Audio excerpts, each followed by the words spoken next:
real Grim. What are we gonna do? Grim. That's how it looks. I'll take Grim right now. I am the Grim Reaper. Bit grim. The bosses are good. And make it grim. A grim tale indeed. It's a little grim. Meaningless and grim. It's the Grim. It's Grim. Pretty grim, huh? Things look grim.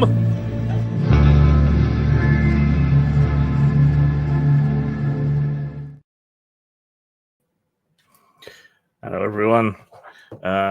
We are going to be playing a campaign that's not really a campaign, I guess. A series of shenanigans using Fabula Ultima, because T-Shirt would not stop bugging me to play more of a campaign of something, and this seemed like a good bet. This session, we're going to be making up a couple of characters each and going through the process of world creation as presented in the book. So one-shots can be good for giving you a glimpse at a system, seeing how things play, but they often miss the deeper details like this. So this is also a good exercise for showing you a bit more of what the game as a whole can be like, and the game as she is wrote in the original Klingon, how you're meant to do it. Whether this is going to work or not, I don't know. But we are going to work together to create the world and a couple of characters each. And other people will be able to join in the game later on and leave or stay from week to week. So it'll be a bit more episodic. At least that's the idea. And then any plot lines or anything might emerge as we go along. So today is character and world creation in discussion. Feel free to comment with your own ideas and so on, or things you'd like to see in the game. I find that people tend to work better for ideas when they're bouncing them off each other. And we'll see how this all goes and how the game turns out at the end. At least for the time being, we're saying that anything from any of the books or the online material is okay to put in. And we may tighten that up or expand on it as time goes on. And I will share my notes on the campaign on my Patreon, which you can find at Grimachu on Patreon. Because I need $3 more to hit 200, which is the break point for doing more Patreon-only material. So, motivation for you. Right, let's bring in the players for today. Who are going to help forge the world, the titanic gods of our fantasy world. Hello, all. Hello. Right, so let's see. By the book, then. The first step is the shared creation of the game world, also known as the setting, in which your character's adventures will take place. This process involves both the games master and the players and provides everyone with a strong foundation for heroes, antagonists, creatures, and events. So the first thing, according to this, that we need to do is to determine a shape for our world. Is it round? Is it flat? Do the regions float amongst the clouds? Is it donut shaped? It's shaped like a burrito. Is it in a hollow earth? Is it in a gigantic magical Dyson sphere? Is it just a conventional world, or what? Does anyone have any particular preference for? I kind of like the whole continents floating in the sky idea. What about a variation on a platonic solid to give homage to our gamer roots? So like a D12 shaped world? Well, yes. One of the platonic solids is a D12, correct. Or a D20? That's too obvious. Yeah. A D6. I think that's even more too obvious, especially for normies. It's a bit Minecraft, isn't it? Yeah. I think we should de-emphasize the shape of the world, because that'll just distract from whatever is actually going on. It's good to have a general idea, because it could have some implications. Like a flat planet has an edge, unless we decide that it doesn't have an edge. Did you ever read Jack L. Chalker Well World series? So it's a sci-fi series. This planet is divided in two. On each side, hexagrams are the biospheres, and on one side is organic life, and on the other side is inorganic. The Well of Souls, Jack L. Chalker. That could be. I mean, if you had a tidally locked world, that could be interesting as well. One side eternal day, firestorms and so on. If you go deep enough in, and on the other side eternal night and ice and snow, depending how deep you go in. But we just need a sort of general idea here. So, like, if we had floating land masses, like, do they move around, or are they anchored in place? Are they floating amongst the clouds? I think they float around almost like the clouds. So, like, the clouds move, but the continents shift at a slower pace than the clouds and the atmospheric kind of content of the world. But I do think masses are on a different current than the air current, is what you're saying? Yes. And sometimes there are cases where the continents overlap on top of each other, which creates this massive shadow, like a complete nighttime side to the world for longer than the nights last. Yeah, so there's that JRPG, Skies of Arcadia, which I really loved. That was set on floating continents and sort of aerial pirate ships and things. So that was fun. There's an old RPG called Tales of Gargantia, where the continents and islands floated around on a sort of sea of silt, and then they would run into each other, and there would be like a spasm of colonization and exploration, where everyone, quickly races over to the new landmass to see what's what and claim the treasures that are there. So that was a fun one. My only concern, if we set it in a sort of aerial world, would be that unless we go really sort of Titanic in scale of these floating islands, it kind of limits the possibilities for dungeons and underworlds and things like that. That's the only thing that would make me hesitate a bit. Conversely, wait a minute. Why does it limit that? Why can't these land masses be a geographical connection to an underworld that's nothing more than a conduit? So, like a mythic underworld. Correct. Yeah, we could go with that. Conversely, we could always have the whole ocean world with like smaller continents, maybe the size of like Australia or New Zealand, although New Zealand's not really a continent. And like an Australia-sized continent is like the biggest continent or set of continents, and then everything else is islands scattered around in chains all over the world. Australia is bigger than most people think because of the molecular projection. So it's bigger than the United States. Yeah. Well, I was just suggesting like island continent. Yeah. I get what you mean. Eurasia. Is anyone gravitating towards any of these ideas? If we're doing a Sky Pirates thing, then floating islands is cool. If it's not a Sky Pirates thing, then it's sort of limiting, because if you're not like continuously flying around, you're sort of stuck on that island until you get a way to someone to get you to another one. Yeah, I mean, the other plus side of having lots of smaller different locations that move around is it makes the episodic sort of stuff I'm thinking of work easier, because this island has floated into view and your patron is hiring you to go and check it out. That's an easy adventure.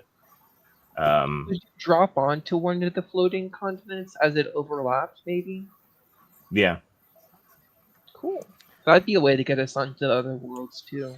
Okay. So is everyone good with floating islands? Does that excite and interest everyone? Yeah. Aeronauts over Aquanauts. Okay. One of the book series I read was Larry Niven's Smoke Rings, and in there, they're floating in like a whole oxygen atmosphere. Yeah, that's zero gravity. That might be a bit far. I was thinking more like a magical version like that, where there is no ground. There's no like normal ground. It's just all the islands floating inside of an atmosphere. There was a game I played where, so there were different levels. So the world was like a bunch of continents, like a sort of cage floating around another layer of continents, like a cage floating around another one. It was like Septerra Core. That was what it was called. Oh yeah, I think I've heard that one. I think that's yes. Okay, I've got an idea for you. That was good. That game. Yeah. So why don't we do it like traditional JRPG? Let's do it like Phantasy Star, where most of the world's technology and stuff like that is sort of a combination of magic and high tech, and that there are fallen ruins and things where there are lots of technological creations and things still evolving and moving around, but there's also lots of places where magic is strong, and there's all sorts of creatures and people living there too. Okay. All right, let's go for... Wait, I have one question. Yeah. Why do we have to be limited to a single planet? That is true. That's true. But I think that would be a development. I mean, I'm thinking episodic, then, planet of the week kind of thing. Okay, so we're going to go for floating islands in the air. We're going to have sort of air piracy as a result of that.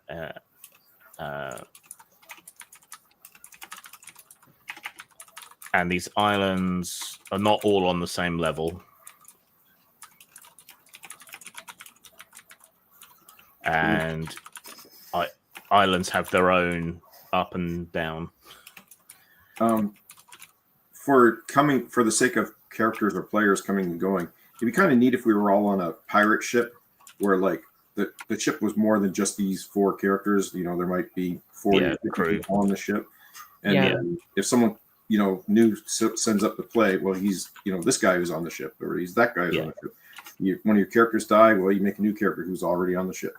Or we could have people sign on to be part of the crew when we dock, and that could allow for new players to come. But it gives us a good excuse for bringing people together. Mm-hmm. Okay, so next question. What is the role of magic and technology in your setting? Are you living in an age of industrial development, or is it more Renaissance-like? Is magic seen as a form of science, or mostly as a great mystery, or vice versa, or what? So, what do we want to do in terms of tech and magic? I say tech should be regularly integrated, but sort of limited to a point. So, sort of ancient leftover technology? No, not necessarily, but something to the effect of where there is high technology available, including all manner of constructs and specialized weapons like plasteel swords and armor and stuff like that. But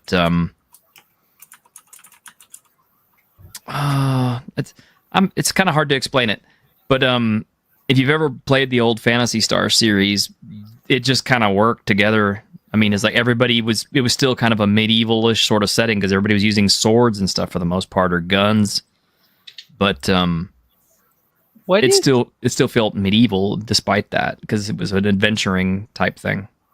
What if what we're dealing with is essentially a Final Fantasy VI kind of situation, where I think that's what I'm thinking of. It's where like the magic is like crystallized and people are using it, and like magic is long forgotten, but people still know how to use it sometimes. And the crystallized magic allows for the creation of high-tech stuff, and so that's what people use primarily. And so it's kind of industrial revolution, maybe some high-tech stuff here and there, but magic is rare, if not forgotten for most people.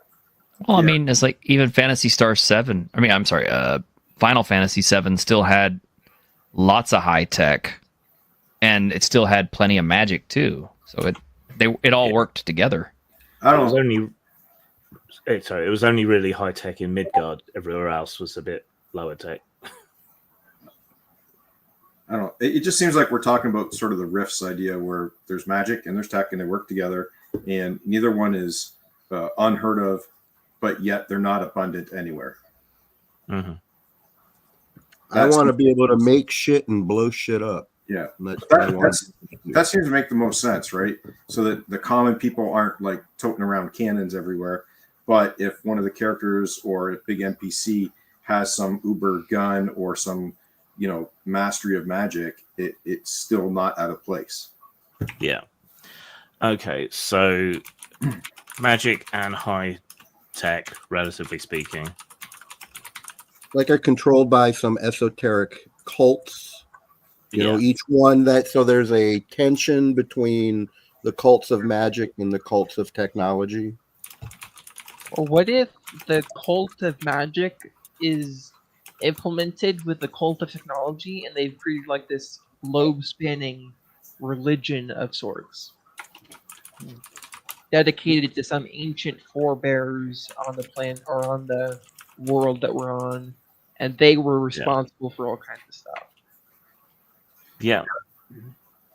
There's lots of ideas there. So day to day, we're talking sort of mostly Renaissance level technology. So swords, shields, armor, basic firearms, that sort of thing. But then there is higher tech stuff and more magical stuff, but that's in the control of cults or powerful individuals or player characters. Or it's lost in ruins, or lost in ruins. there might be high tech ruins, but there also might be magical ruins. Yeah. Maybe the floating islands are the result of like two worlds coming together and getting smashed to bits. One high tech. What if we took a note from like Sundered Skies from Savage Worlds and had all the continents be like some kind of planet at one point, but then they blew up and all of the continents are floating around? So maybe it's something like that. Yeah. I won't spoil anything, even though I know some of you probably already know what I was talking about. All right. Does that just a general idea sound good to everyone? Yep. Yeah. Okay. Create the major kingdoms and nations of your world. So I think we'll leave that for when we create the characters, because then you can embed your characters in some sort of culture that they're from, and then I can build out the culture around that. And that'll give a bit more buy-in to the characters. The major historical events that shaped your world into what it is. So far from what we've discussed, that would be the collision of the two worlds way back in sort of deep history. And the recovery from that. Which may have taken even thousands of years. Yeah. So we could be in a new sort of equivalent of, the Age of Sail, Age of Exploration, where everyone's reaching out. So yeah, that goes. This is Sky Pirate's good. Yeah.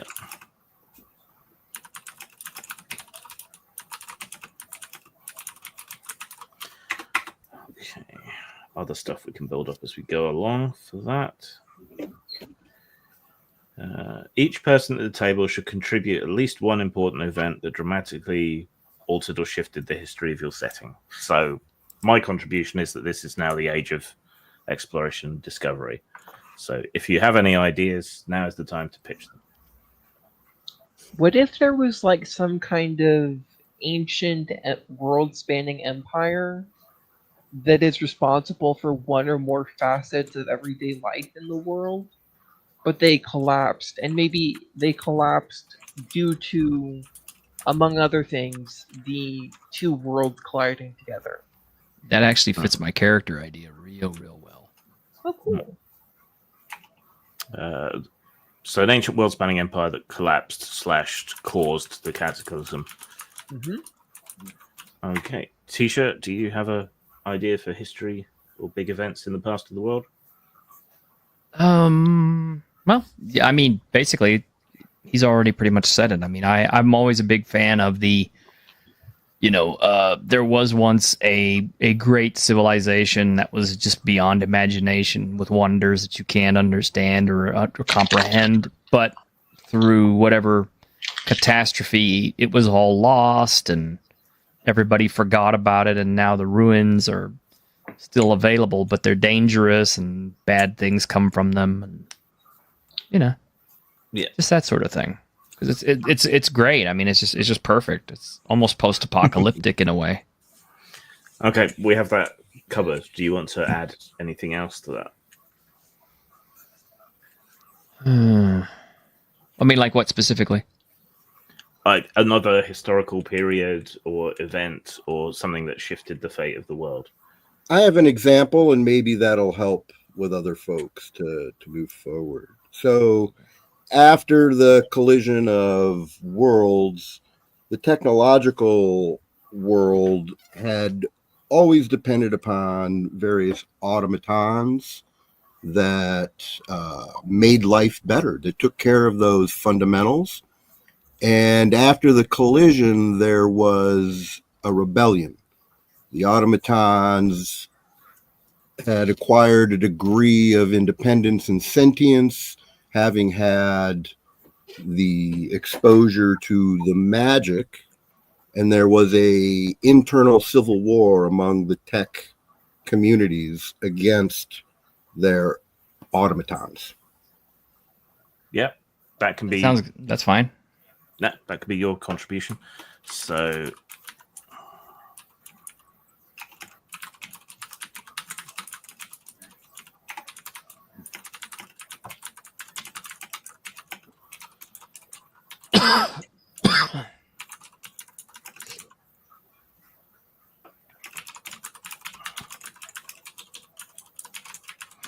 Okay, so after the worlds collided, there were enclaves from the technological world that survived, but magic granted consciousness to their automata, turning them into something more like free constructs from the magical world. So they began breaking their programming, and that ravaged the tech side of the world even more. Which helps explain why our tech level has gone down and has only started to rebound now. And so now automata and constructs are ill-favored around the world. Following that. Okay, did that help any? T-shirt? Got any more ideas? I mean, that helps, but that's already pretty much an idea I wanted to run with anyway. I mean, it's kind of like...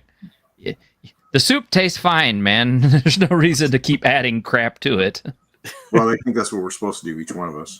Yeah. Oh, okay. You're not being very Japanese right now.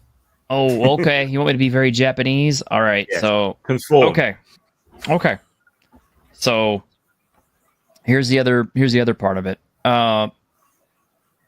There is a warrior culture that has evolved on the world, which is old school, duty-bound samurai type. But the kicker is that they're duty-bound to an AI, and the swords that they wield have personality constructs of the AI within them. So basically, you have a bunch of like neo-samurai walking around in armor using their special sacred swords, which have AI embedded in it. So they're basically talking to their swords. So, talking swords. Thanks, T-shirt. That's great. Never buy a talking sword. But I like the idea overall quite a lot.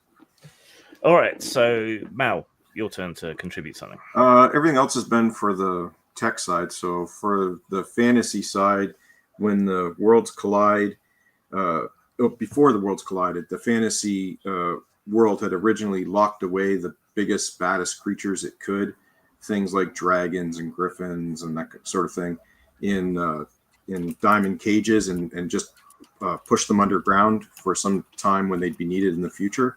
Unfortunately, when the worlds collide, they shatter those, and now the skies are filled with dragons and other flying menaces from the fantasy world. All the bad stuff got out. Yeah. Yeah.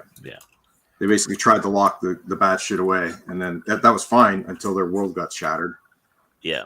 And that's also a reason for there to be other dungeons where other horrible things have been caged up. That's what I thought.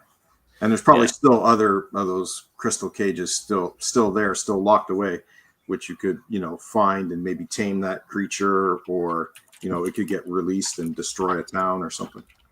Yeah. Oh, I do have one thing to contribute to it that's very Japanese. Sushi? No. Donuts? Okay. This has got to be a hard rule. Every character who appears in this, every player character is an isekai character who has gotten hit by Truck-chan. No. I'm putting my foot down on that one. Why not? Because I say so. I don't even know what that means. That makes two of us. That means that we come from modern day Earth and we got transported to the fantasy world. Yeah, usually by being hit by a truck and dying and waking up in the other world. Yes. I will allow isekai characters, but not as a rule. Oh. Okay.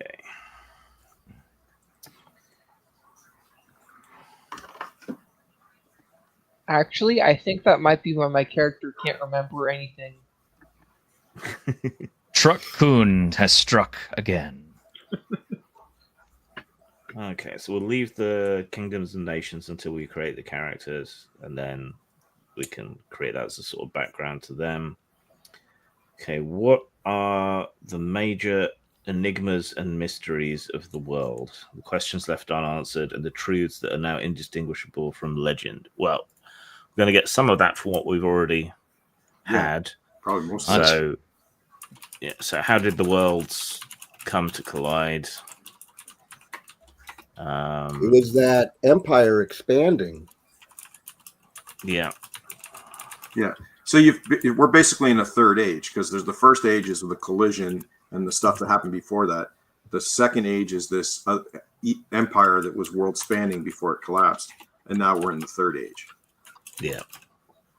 Well, no, because the empire was responsible for the collapse almost, and so that would have been the first age empire. No. Yeah. No. The empire, from what everyone said, it sounds like the empire rose after the collision. Because how can they affect parts of this floating islands that were the fantasy world if they were never there? They couldn't have. Oh no, they still have a remnant after the collision. They're the reason the two worlds collided, and then they tried to continue. So but we had an interregnum, and now we're that in between age. We've come out of that, is my understanding. That things have begun to coalesce. That there are plans. Yeah, I think the way I would see it is you have the history of the worlds while they're separate. Then they get brought together by either one or both sides. That causes the cataclysm. You have a dark age during which you have the automaton revolt and people finding new ways to survive and so on. And gradually things settle down into a new equilibrium. And then we enter the new age of exploration. Right. And so the ancient empire is pre-collision. Yeah. And so were they ancient empire magic side and caused the collision magically, or were they ancient empire technology side and caused the collision technologically? And that's perhaps we don't know. That's the mystery. For all we know, the gods themselves actually came down and made it happen. Kind of like, what is it, Istara in Dragonlance?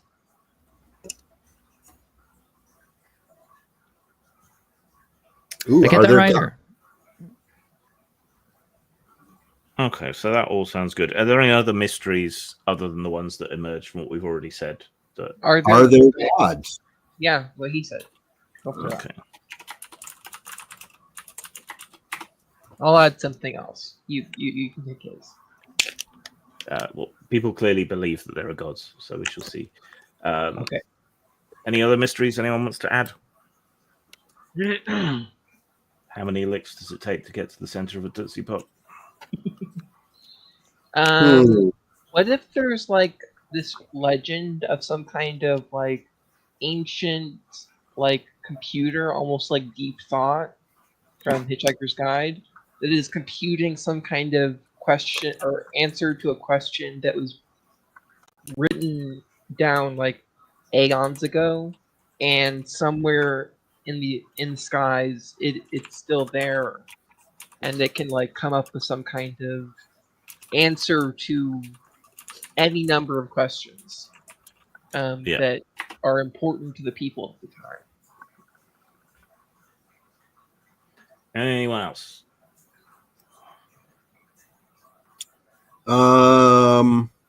I would say there's probably needs to be some sort of historical distinction between the magic and tech peoples. I mean, are we how many different types of sentient beings are there? We know there are at least autonoma. Well, there's the quirks kind of determine what your race could be for all intents and purposes. But that's why I assumed the character creation was. Yeah, but the other part of it too is they have rules for psionics as well as for magic, and then they have like just about everything in between. I mean, you know, one of the characters I built is a gourmet, so basically he puts together ingredients and they create magic effects. So how do you even explain that? It's more about how you choose to play. There aren't sort of explicit races, but yeah, you can add quirks and things to your character to create it. But I think it would be nice if we just had humans, like the automatons are bad guys, obviously, but we just had humans, and so we can get away from the elf dwarf thing, so it doesn't feel like a Western fantasy. Yeah. Why are the automatons bad? Well, maybe the player one happens to be good, but I mean they rebelled, so I assume that makes them bad. Yeah. Of course, we could take the route. We could be the autonomous. We could take the route that a lot of the JRPGs do, and just they'd come up with bonkers races of their own, or include other things. Or they could be limited to antagonists, and maybe we let them be player characters later on, depending what we come up with and what people like. I like the idea of playing humans. It makes it easier to relate.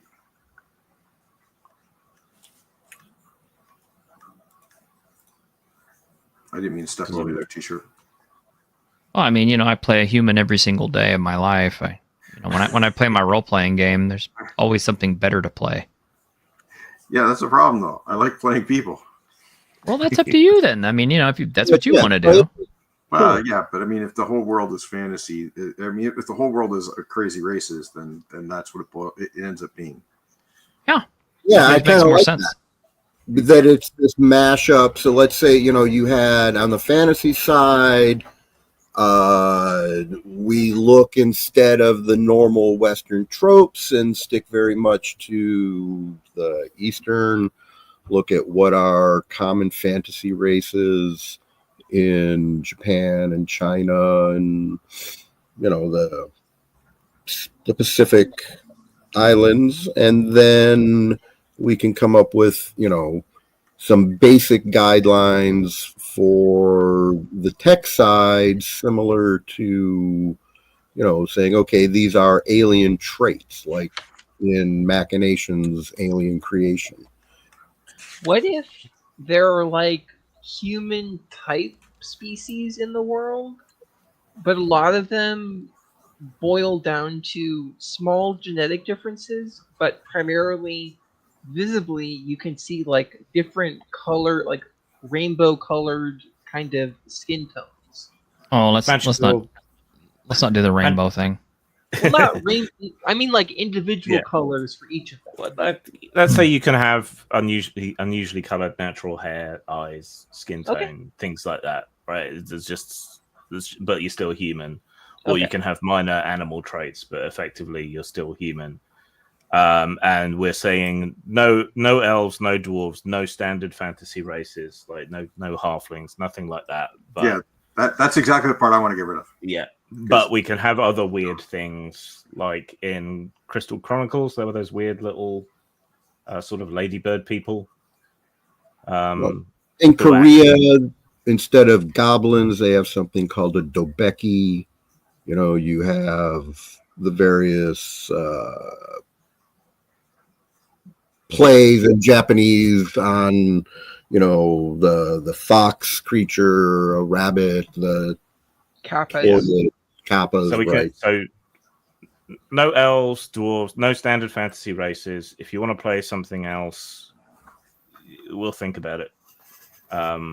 And there will be other intelligent races in the world, but relatively rare compared to humans. But humans can have all sorts of minor exotic traits. Oh, what if there's like crab people who are like fishermen? Crab people. Tastes like crab. Looks like people. So there's some sort of between the tech and magical influences. There's like low-level mutations that, for the most part, manifest in not necessarily like that you're a mutant, have all kinds of amazing powers. These are more cosmetic. Yeah. Though I guess you should allow the option for a mutation that does create some sort of if you want to take the option, you can. Yeah, the Techno book has a mutant class. Yeah, that's what I was mentioning. There's quirks in the online material. So, say that again. Quirks. Is it in the online material? I saw quirks in the Techno Fantasy Atlas. It's not in the index. There's a quirk bonus. There's bonus quirks in the Halloween special. I have that. I don't know what the other ones are. There are quirks in just about all the books. Okay, I'm just not finding it for some reason.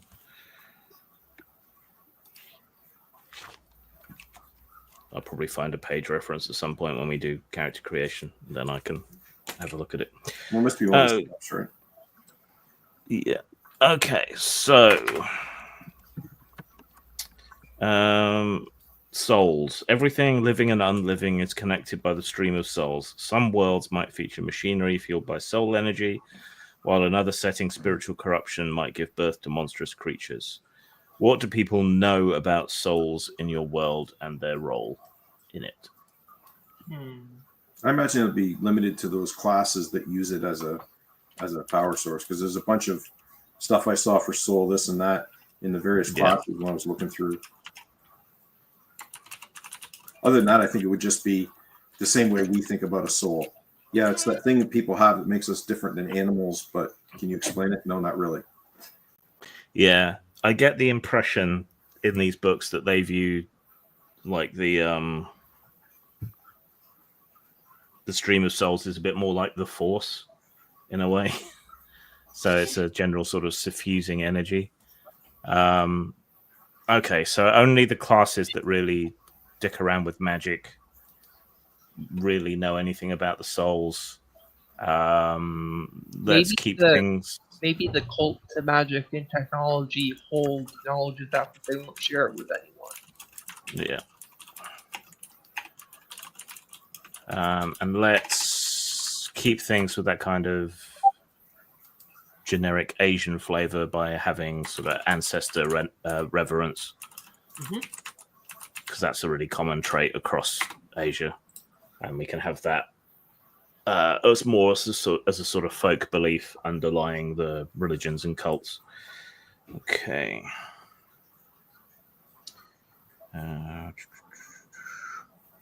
Okay, what terrible threats cast a shadow over your world? Environmental disasters, furious deities, power-hungry empires, or perhaps even clouds of corrupting miasma that are enveloping, consuming the land. Each person at the table should contribute a threat, preferably something that is endangering the future of entire nations. The Games Master will base a majority of their villains and antagonists on these worldwide threats. I like the idea that there's some kind of mist or fog that is consuming the world bit by bit every year. Like it consumes even more, like 5 inches more or something like that. And it just is like all around the world, and it's spewing forth all kinds of monsters. That sounds No like one. Okay, that sounds like nanotech, maybe. like someone will release the the gray ooze type thing. Mm-hmm. Okay, so there are corrosive clouds that eat and destroy land. Yeah, maybe like a corrosive nanotech. Yeah. High tech, because that relates it to one of the two sides. Is it magic? Is it nanotech? I don't know. Is it It's always magical nanotech. nanotech? Okay, so kind of like dark water.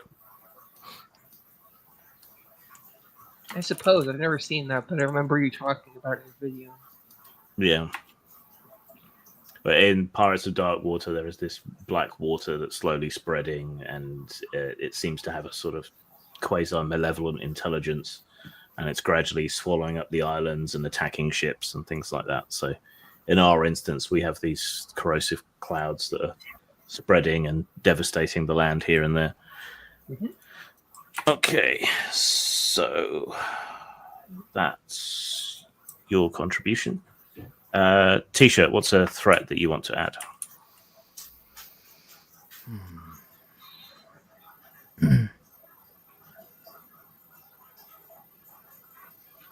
I mean, we could always do the classic corporate oversight.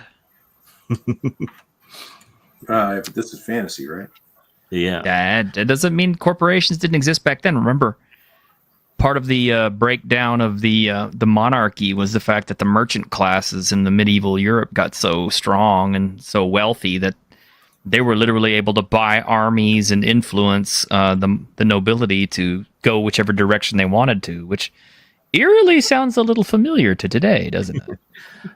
What if we split the difference and have it that the trade guilds are enormously wealthy, especially as the Age of Exploration takes off, and they're all kind of semi-secretly in cahoots, and they're trying to take over everything in that way.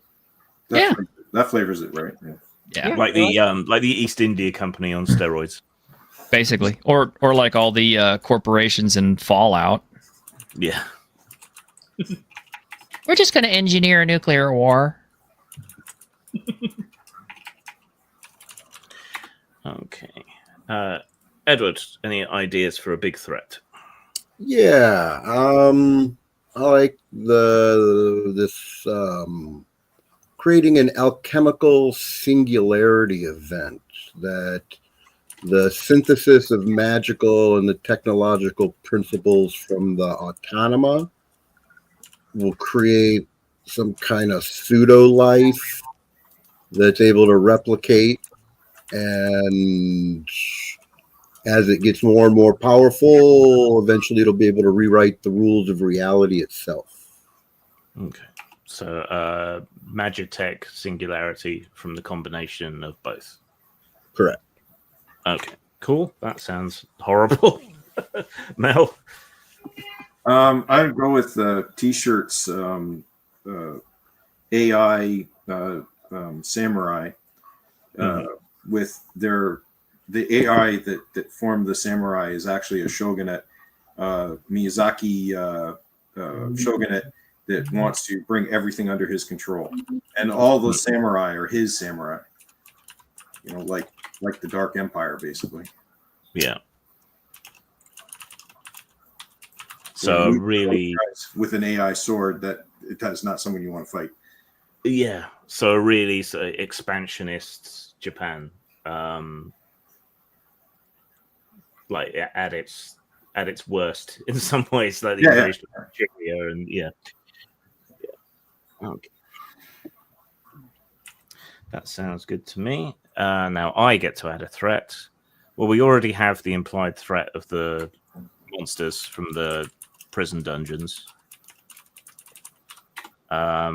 I would be tempted to add an expansionist empire, but we already have the trade guilds and the shogunate doing that.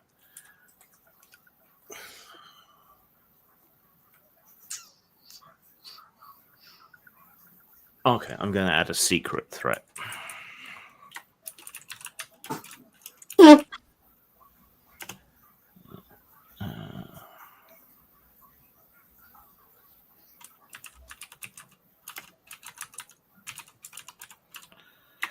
Okay. Right. That's threats.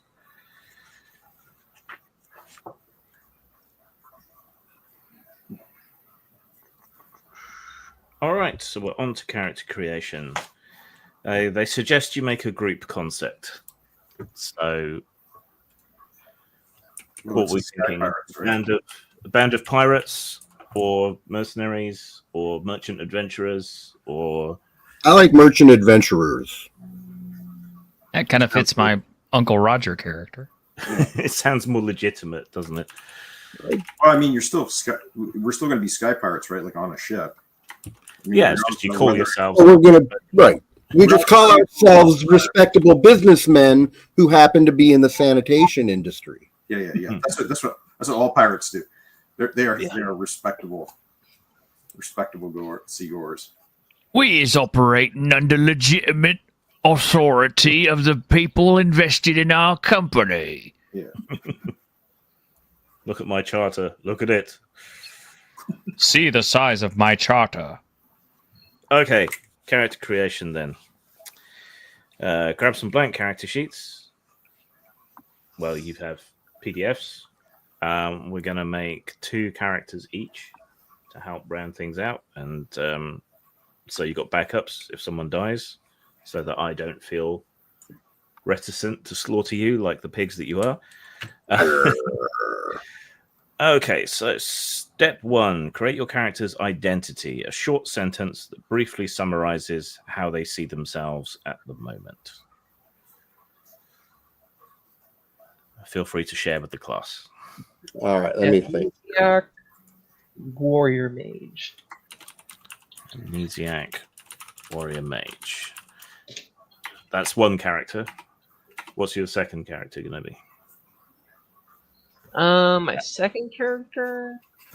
A mage warrior with perfect recall. No, I'm thinking maybe a mutant. A mutant. Okay. So like a mutant sharpshooter. That sounds good to me. Okay, and then T-shirt, you've got a cook. He's also a gambler. Oh, I'm not eating any of his food if it's a gamble every time. Nah, well, I mean, actually, it kind of is, because I never have any idea what the effects are going to be. Although, I think there's like 15 effects in total, or 12 effects in total. And since no 2 recipes can have the exact same effect eventually, I will unlock all of my abilities by figuring out what combinations go together to create what effect. How many different flavor types are there? I did look at your sheet, but I can't remember. There are 5. There's 5. bitter, salty, sour, sweet, and umami. Yeah. We need a 6th. There, that way you can have a... There's 6. Go ahead. There's 6. So if you're going to go sweet, sour, bitter, and salty, then you're also with umami. Think of it as funk. Okay, it's that skunky smell in a bad beer, Isn't it's that called sour? Brett. Now it's called Brett in the onophile world, and it's just an off-gassing that is very distinctive that we as humans don't usually care for, but just like in fine perfumes, they always put something that smells atrocious into it. It's that kind of concept. There's what Ono Fedwa. Oh, man, there's an Indian spice that it's a game, right? yeah, bro. But I'm just saying, these are how if you need 6, these are the ways you can make it happen. Well, I was just thinking you could have a don't need revolver 6. with 6 different flavors in the chamber and just sort of everyone's food. There's only 5 flavors listed, and there's only so many combinations that you can end up with. So yeah, well, we can always maybe add a 6th later on. I mean, that could always be a quest, is to find some legendary 6th flavor or something. But. Yeah, that could be your character arc. Okay, so what about your second character, T-shirt? Any idea for that? Oh. I'm guessing an automaton samurai. No. A living weapon. I'm gonna use the mutant out of the Techno Fantasy book. Okay. They have 2 mutants. So, what are the enemies in Guyver called? You're going to be one of those, eh? Yeah, kind of, sort of. What were they? Zoanoids. Zoanoids. Well, yeah, except this is an automaton weapon, so. Yeah. I was just trying to remember. All right, Edward. 2 character concepts. So the first one I'm thinking of is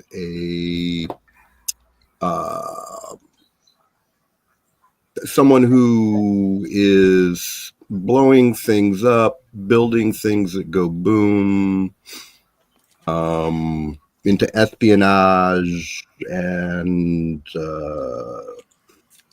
strategic removal of walls or buildings. Mm-hmm. And then the second one, I think somebody who is more in tune with the magical nature of the overall world, who is part of that magical cult and is focused on bringing magical balance back. Okay.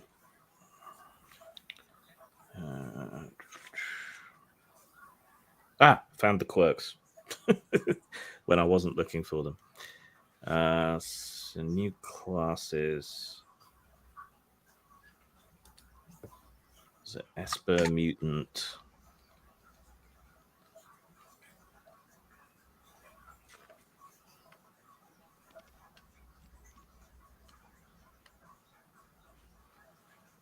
Pilot.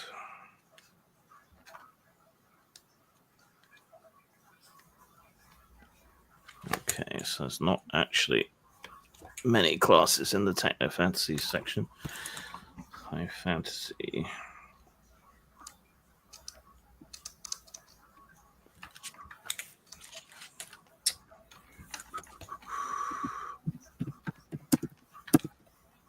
Chanter, Commander, Dancer, and Symbolist. So for the Tactician and Bomber, you probably want Commander / Fighter of some kind. Not like Sneaky Thief or something? Well, or Engineer? So you get 5 levels you can spread out. I didn't see an Engineer type class particularly. There's a Tinker. Is there? Yeah, the Tinker. In the main book? Yeah, it's in the main one. Okay, there we go. You can make all kinds of weird shit. And there's Rogue as well. So that's kind of what I was thinking. Okay, so Saboteur. That's the word I was I was struggling with. So Tinker Rogue for that one, and for the magical character. Mm-hmm. Can you tell me what you were thinking again? I'm thinking of someone who is in tune with the magical energies and has a fanatic mission of bringing healing to the magical aspect of the world. Okay, so you probably want to go for a combination of maybe elementalist and spiritist. So a combination of elemental magic and spiritual magic. All right. Okay.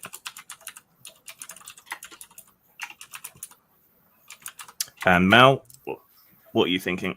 The ship's boy, since we're on a pirate ship. Yeah. With Pet Dragon. Mm-hmm. He talks to animals. So, is that in the natural fantasy book?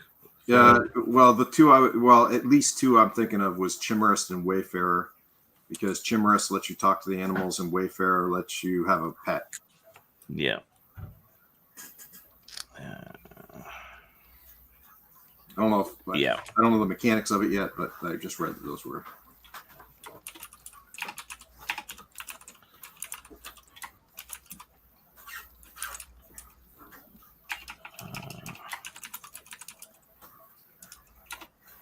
So a bit like every anime I've seen. No.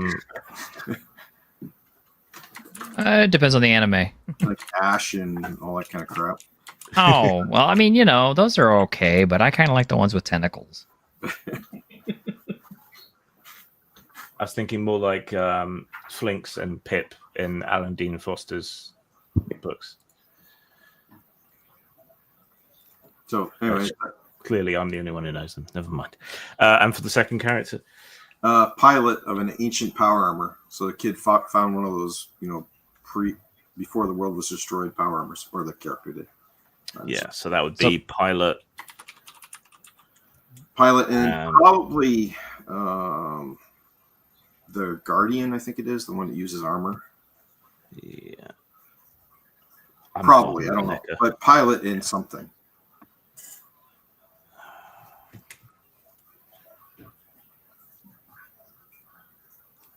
Maybe a sky pilot? Well, he's talking about the classes. The one class. Yeah, pilot and Guardian. That seems like Pilot and Guardian probably, or sounds Pilot like and something anyway. Yeah. Okay. So. It's too bad you can't just put one class. You have to use two. You have to use two or three according to. Do you have to use two? I thought you could. You could. You don't have to, as far as I know. You can use as many as you want. No, it says you have to choose 2 or 3 classes. Uh-oh. Like it specifically says 2 or 3. Yeah, that's weird. Because I mean, for that character, for the pilot, it'd be better if you could just take one. Just take pilot. Because the mutant's better if it just takes one. Yeah. House rule? Well, let me just have a quick look. Yeah, right when you're reading through the list of what you do, it's when it says pick class, it says 2 or 3. Yeah. And then divide the points between them. That doesn't necessarily make it though that you've got to. Well, I mean, according to the rules, it does. Yeah, choose 2 or 3 classes. It does. Your initial 5 levels amongst them. Yeah, it does say. Yeah, your character must have at least 2 classes, but no more than 3. There's you can make it. But you can make it 4 and 1. That's fine. Okay, so kind of we have our identities. We know what we're making. For each character, choose that character's theme, a strong ideal, emotion, or feeling that dominates the character's actions. Suggested themes are ambition, anger, belonging, doubt, duty, guilt, hope, justice, mercy, and vengeance. But it can be pretty much anything you want.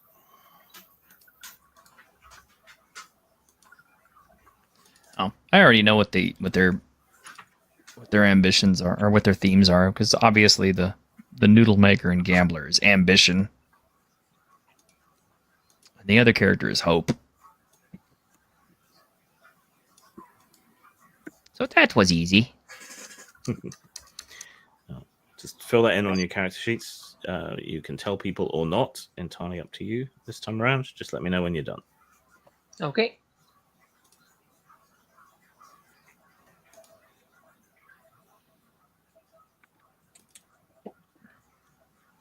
What page is are those on?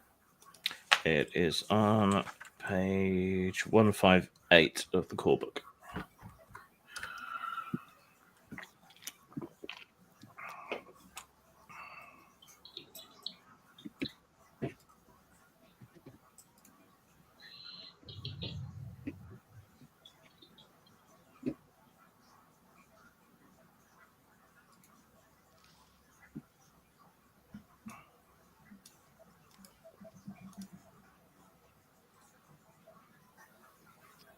Oddly enough, the only thing I really want to avoid in this game is the magic system.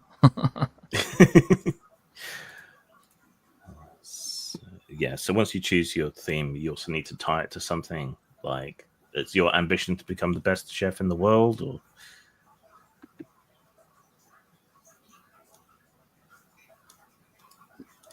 or to find that sixth flavor, or Oh, he's a gambler. He wants to find that magical combination of flavors that'll make him a superstar that, will get invited to courts and things. My character's theme is hope, and then being a sharpshooter. Let's see. Revenge. Would it be redundant if where'd it go? If my identity of make things that go boom and my theme is make things go boom?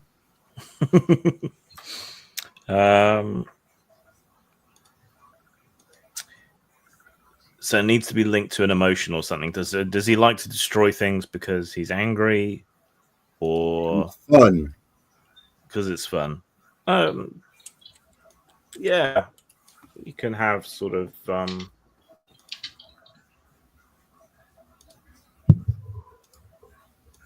Epicurean delight in blowing things up, I suppose. How big are your explosions? Are they as big as mine? There's that character in one of those isekai anime who the only spell she knows is explosion. Oh, that's Konosuba. Yes, Konosuba, yeah. And she passes out every time after she casts it. So It's just like GURPS. When if you don't have high enough fatigue, then if you cast a spike, you just like fall down unconscious every time you cast a spell. He only knows one spell, but damn, is it powerful. my favorite character in that is the paladin, though. Oh, God, yes. Her standing out there getting hit with the cabbages was my favorite. I could not stop laughing at that scene. Poor girl doesn't know what she likes. And watching her boobs get, knocked every which way. All right, I got mine. That's why thugs shoot Wonder Woman in the boobs. Yeah, that's why Doesn't she do any blocks good, them. but at least you get to see some jiggle. Is everyone done? Yep. Oh wait, I gotta do the second one. Yeah. What's supposed to go under identity? Is that just the little... That's just your sort of little description of who the character is. Right. So T-shirts is his cook and gambler.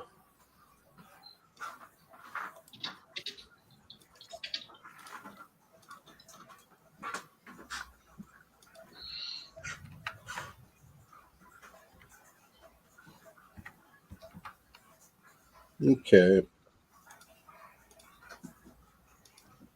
So would Fanatic be good for a theme? Yes. Okay. So my magical elemental spiritualist is a fanatic.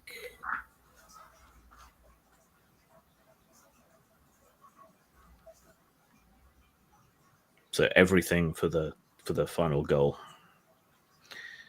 Okay. Now, choose or create your character's origin, the place they hail from. That can either be somewhere we've already defined, or you can define a new place that they are from. So, for my warrior mage, she is not from this world. She only got here like 2 years ago. But doesn't remember. No, she has no it. idea about where she came from. She might have some inklings, like some flashes of insight occasionally, but it's not like anything tremendous. Okay. And your sharpshooter? She is from, I think, probably like a high-tech enclave where they experimented on her to make her into a mutant. Okay. So high-tech enclave, a holdover from the technological side. Yeah. Kind of like a cyberpunk almost kind of area. Yeah. Okay.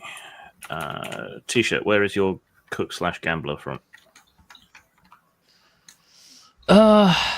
Probably a city boy. Okay.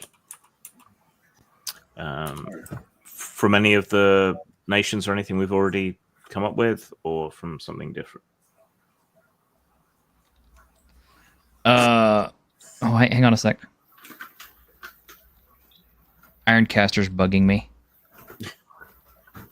Told him we're doing Fabula Ultima. Come on in. I thought of a name for the high-tech enclave. It's called SV7. SV7. No, SB and then VII, okay. Like with a hyphen in between. I'm sorry, what was your question again, Grim? Where is your cook/gambler from? Is it someone we've already made up, or are you going to add somewhere else? Sampang. Which is what? Oh. It's a country or a place that is very big on sea trade. So they do a lot of fishing and fish eating and fish preparation, and also a lot of and a lot of rice harvesting and grain harvesting, and just have a culture that is somewhat familiar to some cultures we know here. Strangely. Yeah.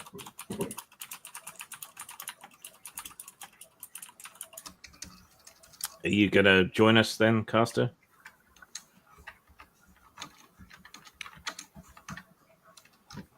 Can't hear you if you're talking.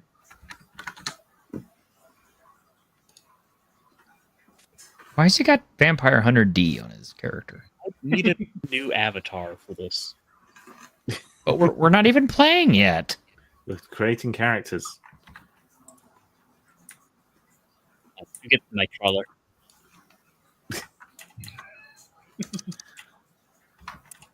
Okay. T-shirt can send you a character sheet, but you got some catching up to do. Yeah, you do. I'll do my best. You been listening in or not? No, he hasn't. No.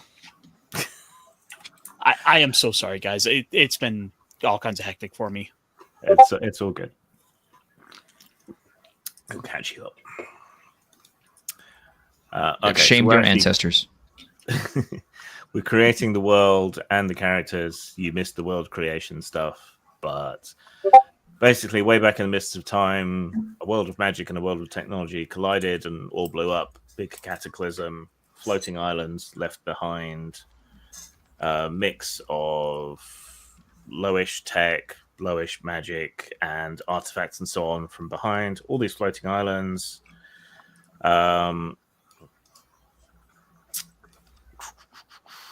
Mostly humans and mutated variations on humans. Trade guilds all work together and are very powerful and kind of mean. There is a Japanese-style shogunate, but really expansionist, invading all their neighbors. It's sort of a new age of exploration where all these lost islands and things are being found again. And the group concept is of a band of merchant adventurers / mercenaries / pirates. and we're creating 2 characters each. Good. Which books am I allowed to use? All of them. Any of them, yeah.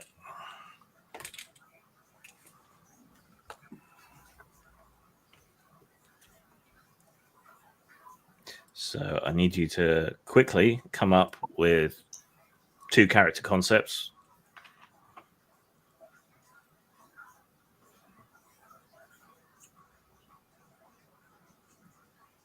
And tell them to me. Yeah, give me 1 second. A little bit of background noise. A little bit. Grim, do you want my themes and origins? Yes. So for the ship's boy, I put hope, and it's to make friends with all the animals. And origin, he was found on a small sky island being raised by dragons. Yeah. And the pilot, the mecha pilot, his is justice to defend against the shogunate. And his origin is he was running from the shogunate because he was one of the, under their authority. He fell face first into an ancient ruin, basically ran across the ground, and there was a hole, and he fell into it, and landed face first into the mecha. And when in Stargate, when the captain puts his head in that device and it wraps around, and he learns the secrets of the ancients, it basically did that. It locked on his head and pulled him in, and then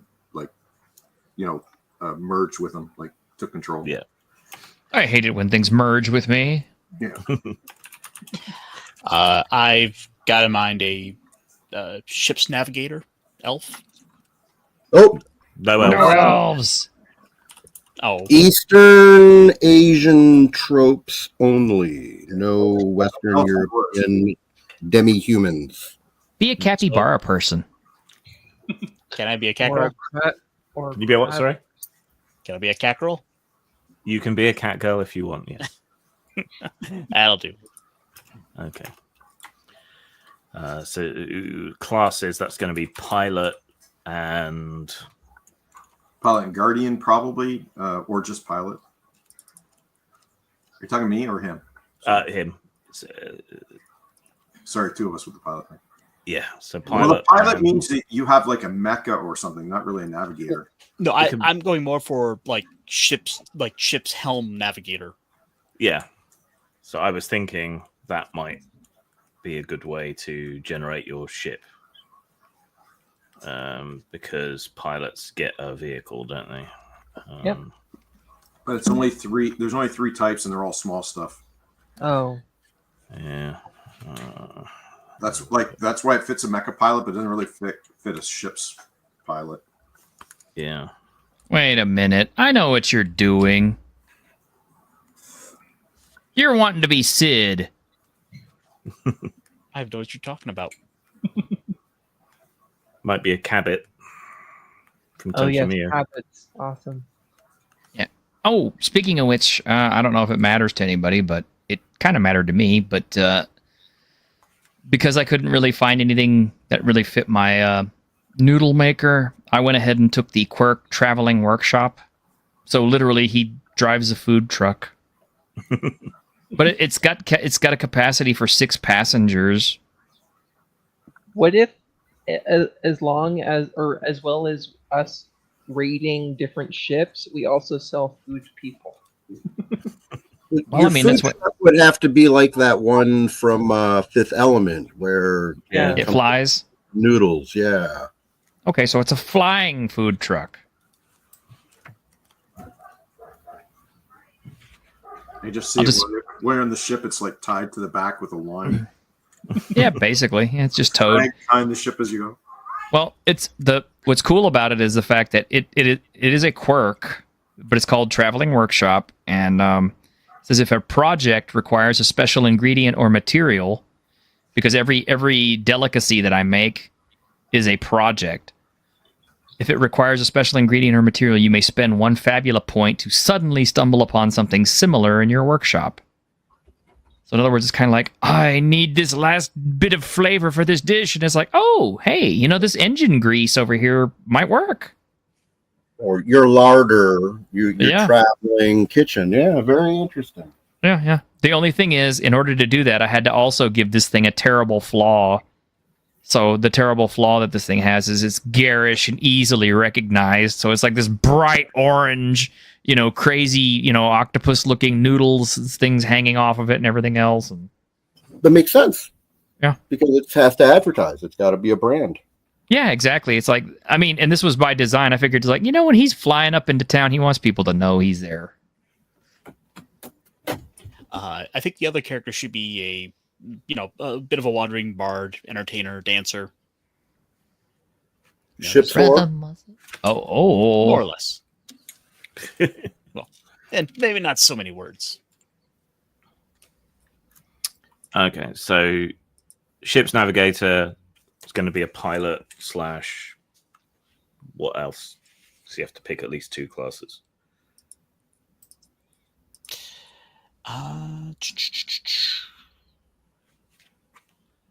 Wayfarer? Yep. Pilot /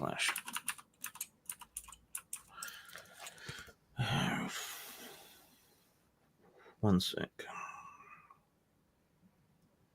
The core book, page 216. Yeah.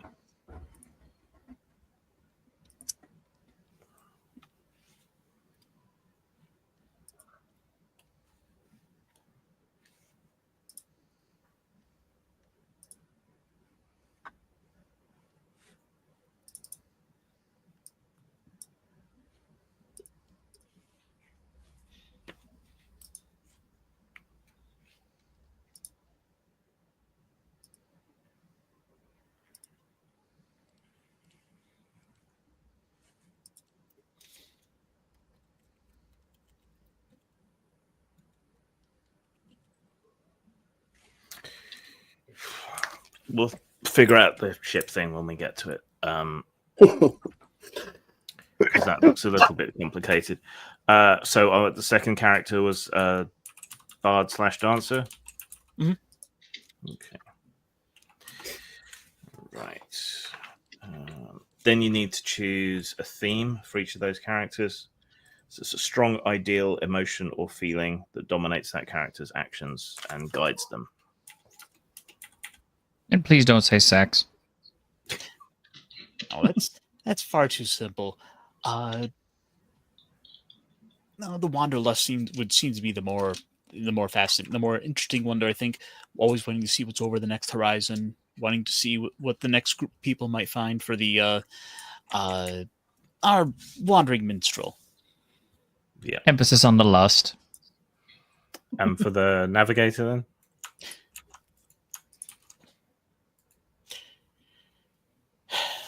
I would say probably desire to is probably looking to run away from something. That there's a troubled past that they're looking to escape.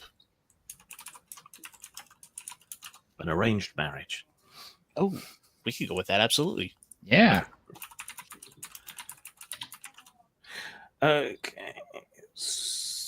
So, where are your characters from?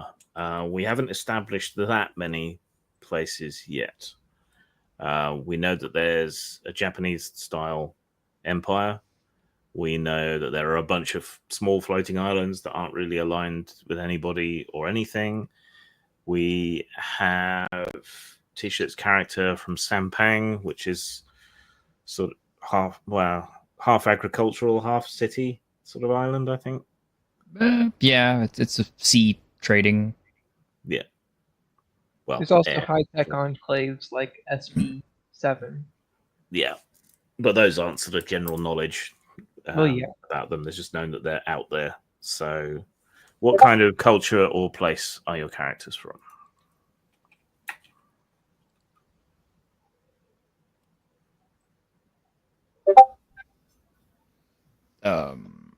Well, I'm ready if you want. I mean, we haven't all gone yet. Yeah. Need some time to think about it. Are you, Give are us you some time to asking us? present them. Well, I've got some of you. So where were we up to? Okay, yeah, the Tinker Rogue. Then Ed, your first character. Okay, so the Tinker Rogue is a member of the Boom Boom Guild in the equivalent of an entire island that is like Kowloon, the walled city. Okay. Yeah, so heavy guild control, industrialized as much as anywhere is, chemical processing, and yeah, explosions. Sorry, yeah, T-shirt. I forgot your second one. So where's your mutant from?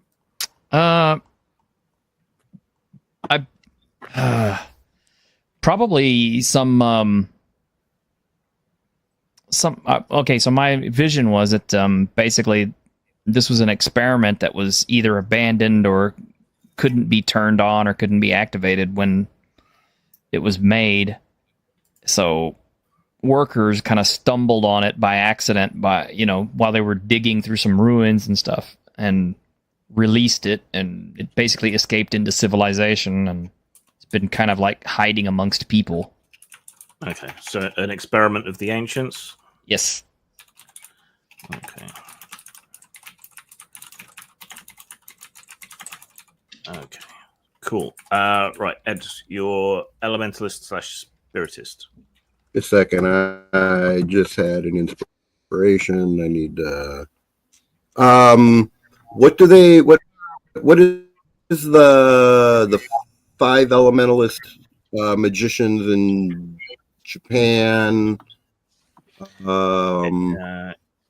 In Japan, it's Onmyoji? Fire, water, void. I think. Onmyoji. Onmyoji. Yeah. Yeah. So I want he's a like the equivalent of an Onmyoji. It originated in a hidden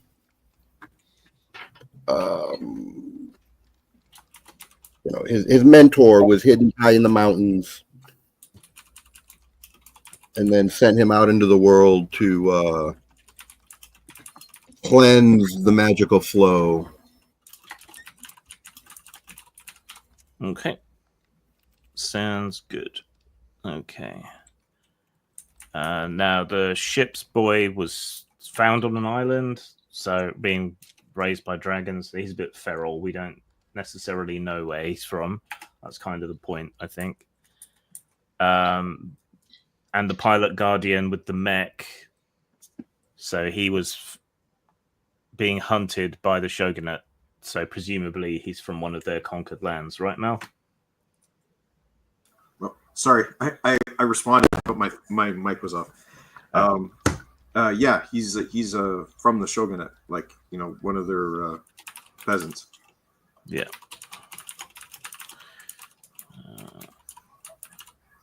Okay. I figured that was what the empire was called, was just the shogunate.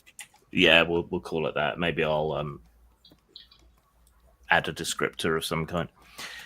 All right. So back to Caster. What kind of culture or place is your bard / dancer from? The bard is going to probably be from some small islands, some little small island cultures that wound up kind of getting overtaken by the advancements of technology. So it's a case of a lot of the old ways have sort of been fallen by the wayside, and much of the culture has kind of been destroyed. So she now is trying to find a new place to survive in this ever-changing world. Okay. Yeah, so your home islands were taken over by another group. By the shogunate. I'm going to use the opportunity to bring in someone else, because the shogunate does have technology, but let's make this more of a bad pirate nation that uses salvaged technology and stuff too, and they attacked relatively weak islands to kind of take them over as vassals. So that'll do for that. And your navigator?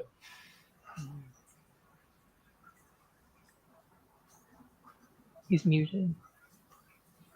You are muted, Caster. Probably noise in the background. Do you gain all of the skills for your class, or just a few of them? You don't. You pick them. Oh, but how many can you pick? You have 5 levels. Every level you get, you pick a new skill. But remember, you have to have at least 2 different classes to pick from. Okay. And on the skills where it's got like a little number up in the corner next to it, like the little star and the number. Mm-hmm. That is the number of times you can continue to choose that skill. That's the limit. Like if it's got like a 3 on it, you can pick it 3 times. Okay. So you can only pick it once per level, right? Like each skill. Like if you have 3 levels in weaponsmith, you can pick 3 skills. Let's say. Right. Yeah. Okay. And only up to the limit of which it'll let you. Like, let me look at. You get everything. No. So, Caster, what culture or country or whatever is your ship's navigator from? I'm assuming probably cast out from it was probably born of a bunch of vagabonds. It was probably his home nation is probably long since forgotten. He's always kind of grown up aboard ships, and will probably has found himself cast out for not being quite up to stuff for his previous crew. Yeah.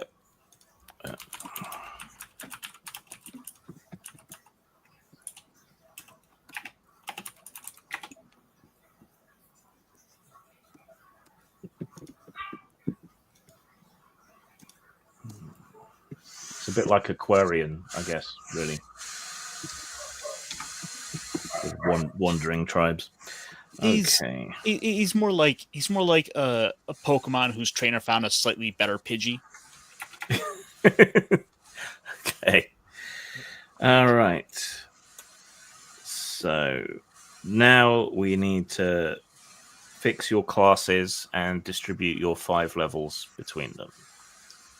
So hopefully you're all filling out your character sheets as we go along. So let's start with Witch Queen. So your Amnesiac Warrior Mage, what 2 classes are you picking? For that one, she is a weaponsmith and an elementalist. Okay. I mean weapon master, not weaponsmith. Sorry, what? I meant weapon master, not weaponsmith. There's no weapon. Okay. Where's Weapon Master? There. Okay. So Weapon Master and... Sorry, what was the second one? Elementalist. Elementalist. And how many levels in each? 3 for weapon master, 2 for elementalist. Okay. Okay.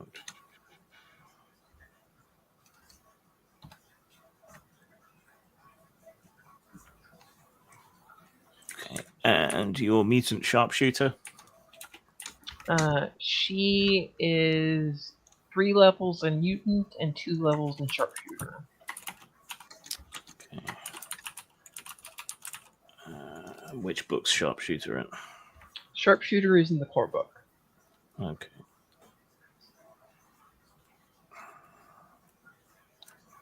I seem to keep accidentally flipping past things. Yeah, there it is. Okay, sharpshooter 2. Okay.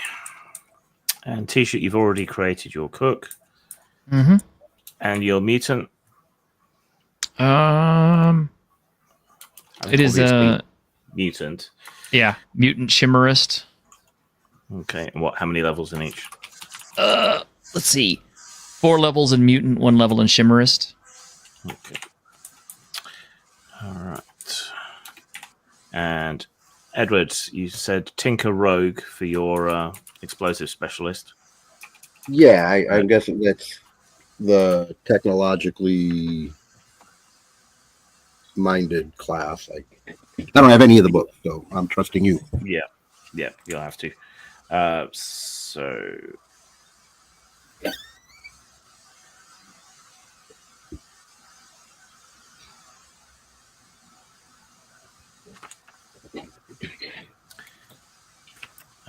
okay, for bombs, you're going to want lots in alchemy.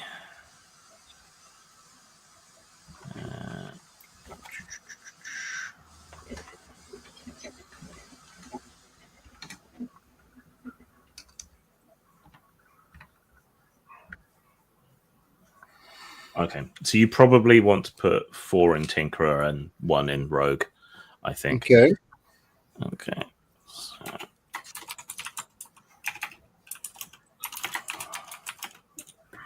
How do we know what our attributes are? and then your Elementalists / Spiritist, how many levels in each? Well, what are I don't I don't know what the various options are really. I mean, what would be it? All right, so this is what I've got for. Where did I put that?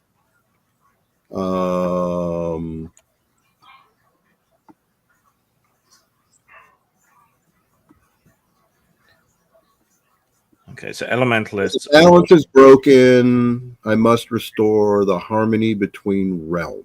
Right, so he's supposed to be a wandering Onmyoji. So I would go for 3 in Spiritist and 2 in Elementalist then. 3 in Elementalist and okay. 2. No, sorry, 3 in Spiritist, 2 in Elementalist. That's what I meant. Yep, that's what you said. That's what I wrote down. Okay, good. All right. So, right, the ship's boy was going to be a Chimerist / Wayfarer. Yeah, 1 second, I'm just reading here.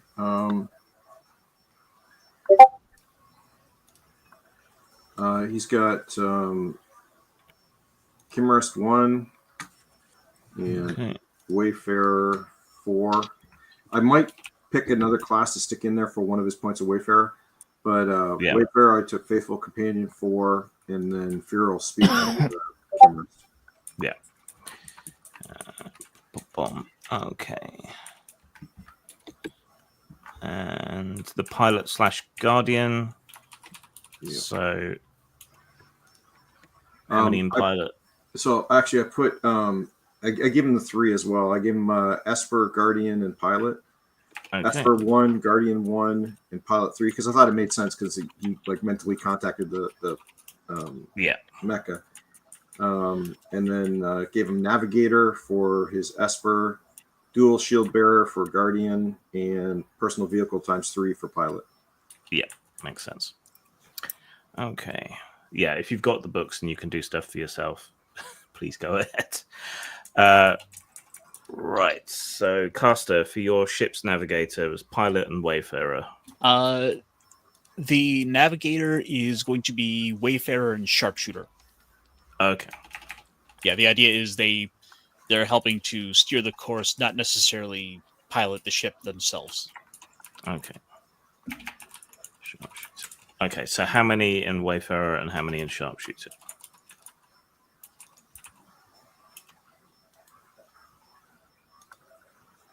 Give me 1 second. I will pull this up. It'll probably be 4 in Wayfarer and 1 in Sharpshooter. Okay. And then how many levels in Bard and how many in Dancer for your other character?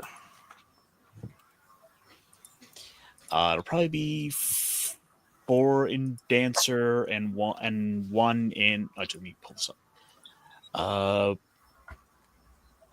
We'll probably put 4 in Dancer and 1 in Chanter for now. Okay. Yeah.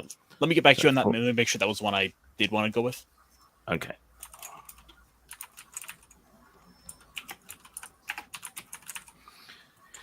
Right, so that should be everyone with their classes determined. Okay. So now we go through those and figure out everyone's powers and stuff. Did anyone take any levels in Arcanist? Nope. Okay. Did anyone take any levels in Chimerist? I know you did. I took one. Yeah, I got mine. So Okay.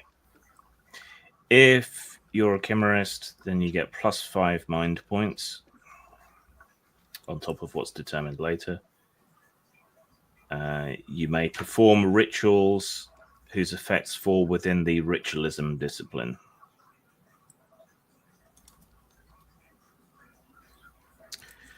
And then, depending how many levels you took in Chimerist, you get to assign that many skill points. The Chimerist skills include Consume, Feral Speech, Pathogenesis, Ritual Chimerism, and Spell Mimic.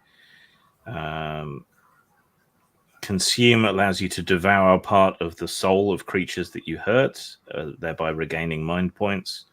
Feral Speech lets you communicate with beasts, monsters, and plants.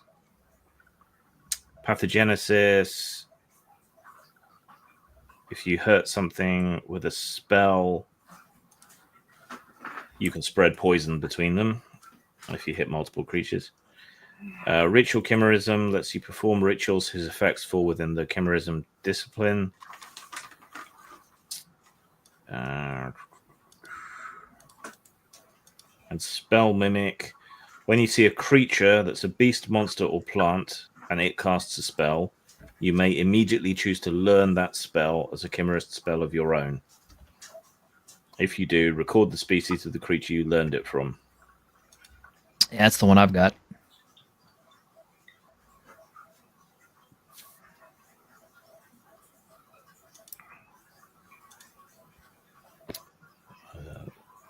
So I think I want to take Theriaform for my mutant. Or Theriamorph. like I say, if you've got the books and you understand the rules, you can go ahead and sort out your skills and stuff without me having to help you. So that's all good. Has everyone who's taken levels in Chimerist determined what they're taking from that? Yep. Okay. If I can move on then. Did anyone take any levels in Darkblade? Nope. Don't think so. Nope. Did anyone take levels in Elementalist? Yes. Yep. 2. Okay. If you're an Elementalist, permanently increase your maximum mind points by +5. So I guess just note that you will get a +5 when we calculate it. And you may perform rituals whose effects fall within the ritualism discipline.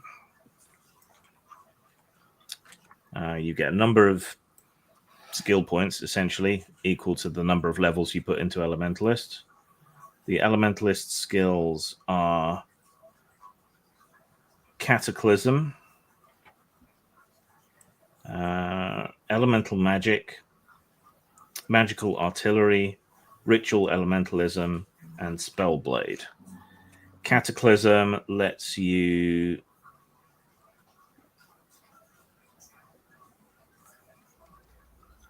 basically hype up the other spells that you can cast to make them do more damage by spending more mind points. Elemental Magic, each time you take that skill, you learn one Elementalist spell. And there's a list of Elementalist spells.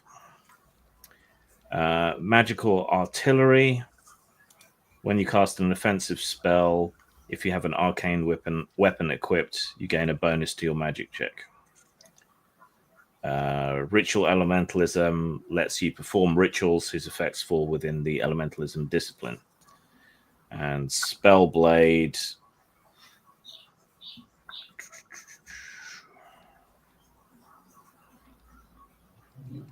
lets you use a normal weapon, a non-arcane weapon, with your magic. So, for my character concept, that ritual elementalist sounded the most appropriate. What do you think? You're going to want to take at least something in spells so that you have some spells. So I would take ritual elementalism and elemental magic once and learn one elemental spell.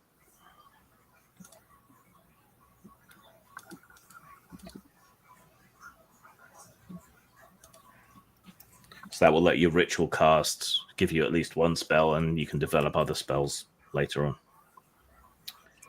So what's the difference between by being an elementalist, I have access to ritualism. What is the difference between that and this ritual elementalism? So let me just look that up to make sure I get it right.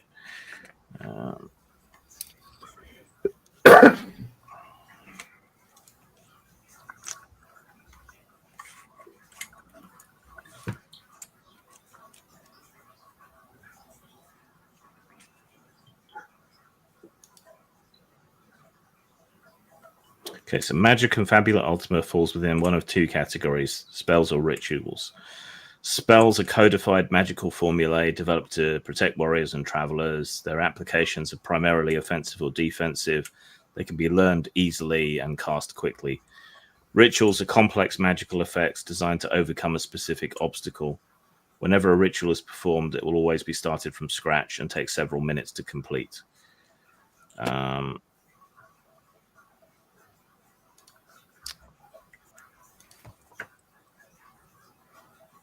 So this isn't like, okay, I can cast a fireball, but it's going to take me 10 minutes. No, it's more for doing other things, and it has to relate to the magic that you know. So it's fairly freeform. And so taking elemental magic gives me access to spell. To spells, yeah. So things you can cast quickly. Okay. I trust, man. I trust the system. Yeah. I will redo a cheat sheet for us all to reference. So you don't need to worry too much about the details right now. Okay. So then you just need to choose an elemental spell. So there's Elemental Shroud, which gives you resistance against a particular type of damage. There's Elemental Weapon, which infuses a weapon with elemental energy. There is Flare, which sends a ray of fire against a target. There is Fulgur, which creates a blast of electrical energy. There's Glacis, which covers people in frost and freezes them to the bone. Iceberg, which envelops a foe in ice. Ignis, which creates a searing barrage of fire against your foes. Soaring Strike, you make a melee attack, but it attacks at range. Terror, which causes jagged spikes of rock to erupt from the ground. Thunderbolt, lightning bolt. Ventus, which tosses people around with powerful winds. Vortex, which blows away arrows and bullets, so it gives you extra defense against ranged attacks. Let's go with winds. We'll start with the one that throws them around. Okay, so Vortex. No, that's Ventus. Vortex allows you to get defense. Oh, sorry, yeah, sorry. So I'm sorry, which one? Ventus is the one that blows enemies around. So it costs 10 times T magic points. Affect up to 3 creatures. Each target suffers HR plus 15 air damage.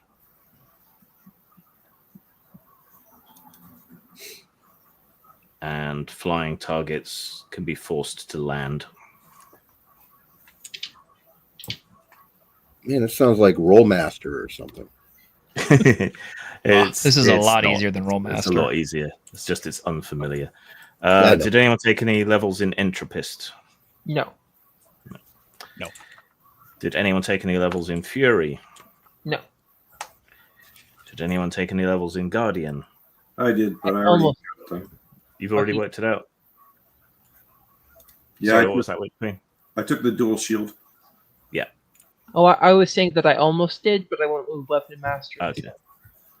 Did anyone take any levels in Lore Master? No. Orator? Nope. Rogue? Yes. Okay. Yeah, that was going to be the other one for the No, Orator. Orator. Okay. Yes. Sorry. Yeah, it'll be for the dancer. Will be one level in order. All right. Increase your maximum mind points by 5. So just note in that there is a +5 there for now. And you can take levels in skills in Condemn, Encourage, My Trust in You, Persuasive, or Unexpected Ally. Will do.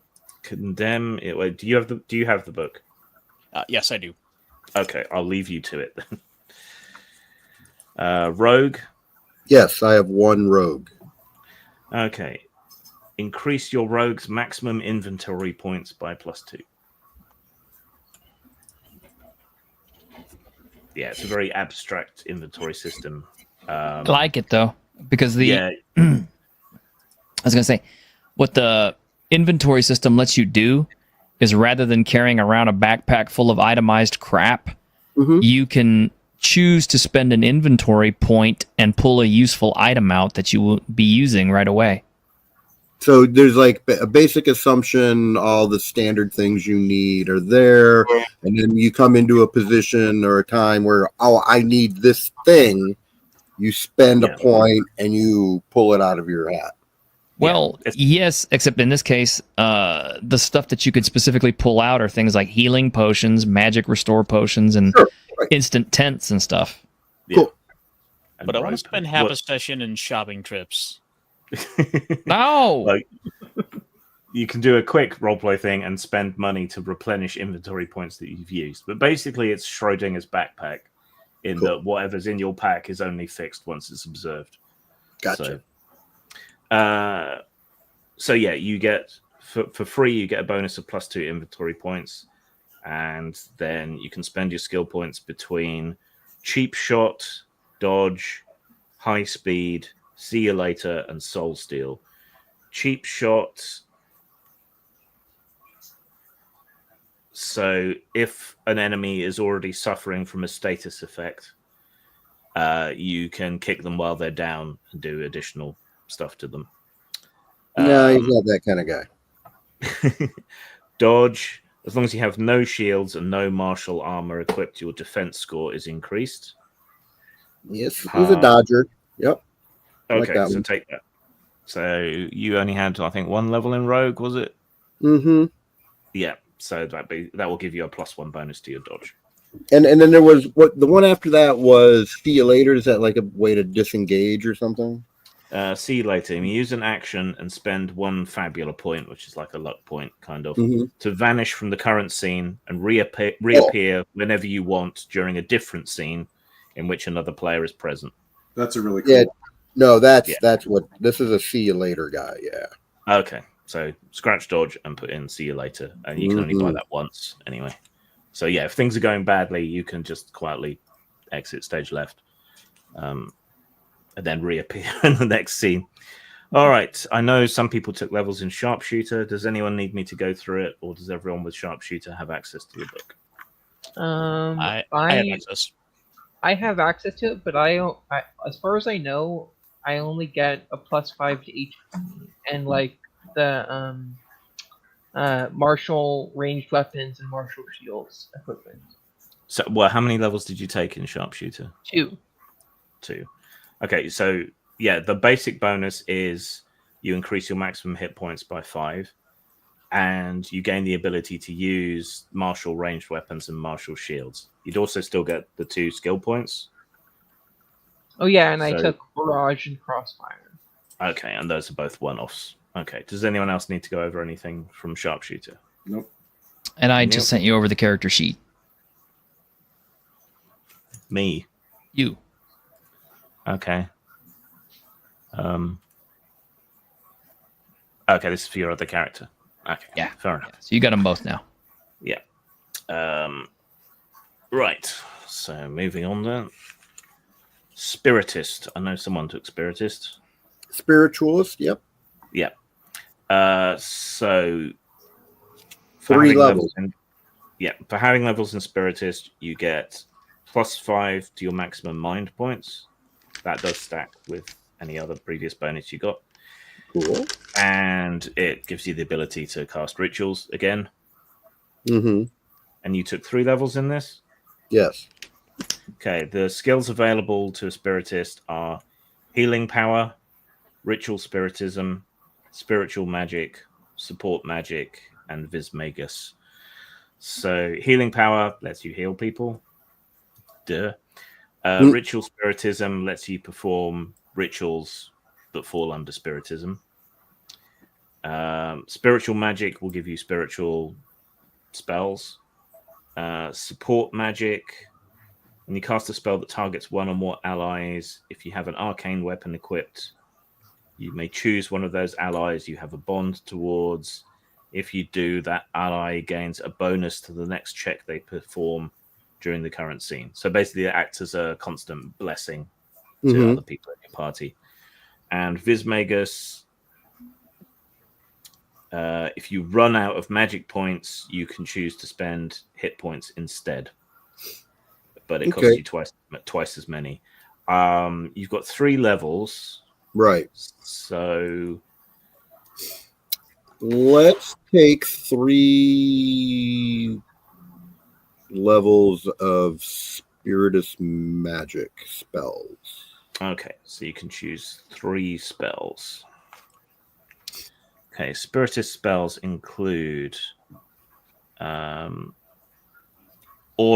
that empowers your soul and projects it outside your body to shield your allies.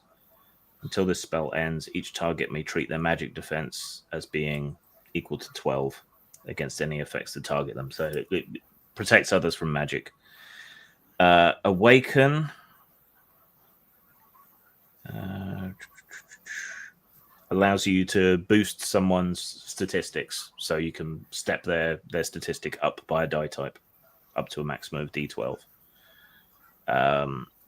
Barrier creates a defense against physical attacks, so shots, arrows, whatever in close combat. So that's another protection spell. Cleanse, which removes all status effects from an ally, or up to 3 allies. Enrage sends an enemy into a rage, meaning they can't defend themselves or cast spells for their next turn. Hallucination, which lets you make an enemy to be dazed or shaken. Heal, which is a healing spell. You can heal up to 3 allies. Lux, which creates spiritual rays of light that do light damage to enemies. Mercy.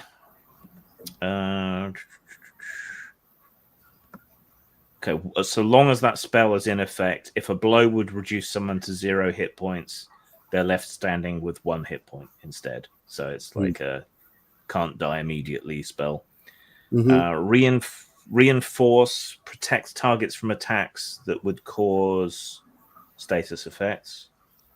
So you can render someone immune to a type of status effect. Soul Weapon infuses a weapon with your spirit, and all damage dealt by that weapon becomes the light type. If you have that weapon equipped when you cast this spell, you can also perform a free attack as part of the same action. So it's kind of like Smite in D&D terms.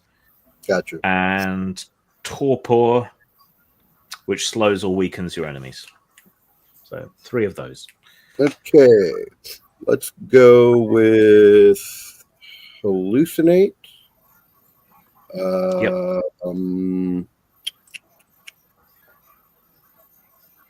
Lux and Torpor. Okay. All right, so just note those down from now. All right. Tinkerer. I know you had some Tinkerer as well. 4 of those. Okay. As a Tinkerer, permanently increase your maximum inventory points by +2.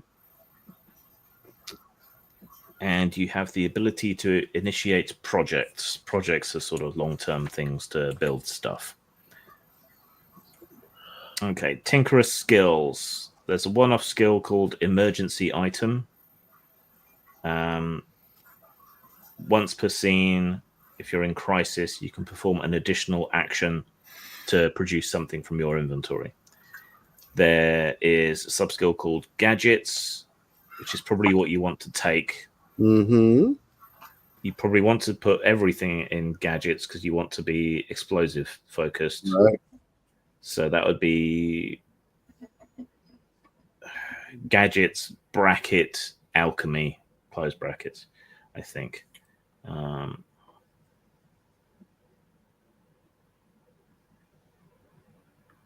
Yeah. So I'll give you superior alchemy. That's taking that 4 times. So that's 3 times. So you've still got one other. Oh, okay. point. That's 3 times. Okay. Yeah. Times Hang on. 3. Basic, advanced, superior. Yeah. So 3 Okay. points for that, and then 1 extra. So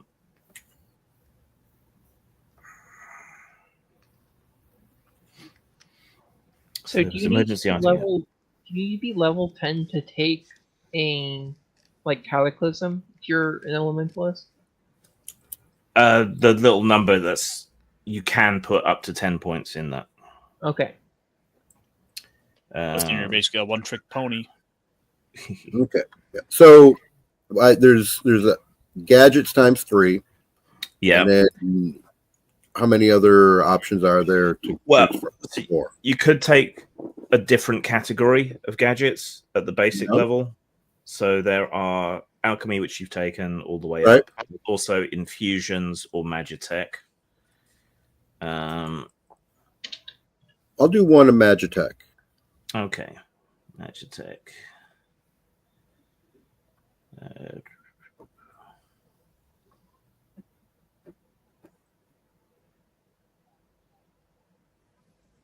Okay, that gives you the ability to control constructs and try and take them over. Yeah. So if you come up against robots or golems or whatever, you can attempt to take control of them, and they remain as your pet until you choose to set them free. Just try. And eventually, can I build them and make my own? As a project, you can build one and make your own. Yeah. Cool. Just try not to do that to any of the sapient AI creatures because they may not like that. My character would not enjoy that. I hacked the enemy captain and made her into my waifu. Look, I'm just saying. After I rewrote her brain, she didn't complain. Did anyone who doesn't have the books take levels in Wayfarer? Didn't Castor? Yes, I did. Sorry, I was looking over both sheets. Yeah, Okay, I've got. But you have the book, don't you? I have the books. Okay, so you're okay to do that yourself. Weapon Master.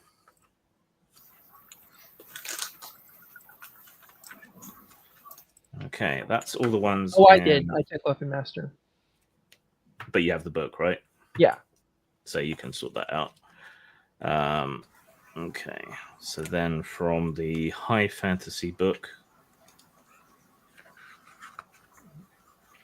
there was Commander, which I don't think anyone took. Dancer, which Caster took. Got it. You got the book, okay. Symbolist. Okay, that's that for that book. Then in the Techno Fantasy book, there was Esper. Nope. Someone took Esper. Oh, someone did? Is it Mal? I did. Do you have the book? Yeah, I already got it. Okay. Mutant, but people who took Mutant have the book. Pilot. I think everyone who had that had the book. Right, and then there was the natural fantasy options, which I don't think anyone took. Actually, I remember I said I was kind of thinking about taking another one for the kid. So I gave him Chimera 1, Invoker 1, and Wayfarer 3 because Invoker you can get Elemental Harmony, which lets you communicate with elemental species. Okay. But isn't T-shirt's character a gourmet? One of them is. Yes. Yeah. Okay. But he's yeah, got I was the just book, gonna say. so yeah. So there was Floralist, and I thought about a floralist gourmet just to play with systems, but I really wanted to play with the ace of cards. But then you could be a vegan chef and annoy everyone. Yeah, You really shouldn't eat meat. It's so bad for you. It's just think of all the stuff it's doing to your body. Here, have some lemongrass and some water. And then just think, once he maxes out vegan, he become a cyclist. Okay, as a vegan, I get all the jokes, but just I control myself. There's vegans who don't control themselves around meat eaters, and they are stupid. Here, have this brick of tofu. You will never notice the difference between this and some pork. yes, I will. Trust me. Yeah, I do not care for fake meat. Do not call it that. It's an insult to my profession. Though that jackfruit-based pulled pork isn't too bad, actually. No. I make a great seitan. I know how to do great preparations with tofu, but don't try. I mean, yeah, just don't call it fake bacon. Don't call it, things that it's not. Just call it what it is. It's, But if you call it vegan bacon, is that any better, or is that just as It's not bacon. No, it's not bacon. Unless it's made seasoned. It is just a seasoned tofu. And that's all you should call it, is seasoned tofu. And then you can put on there what seasoning you use. I don't think that sells as well, unfortunately. Okay. If you want to convince non-vegans to eat it, it will. Grim. Okay. Yes. I have a question. Can I swap out part of that of the Invoker's ability for just to speak with demons instead of getting the magical part? Because I never want to do spells.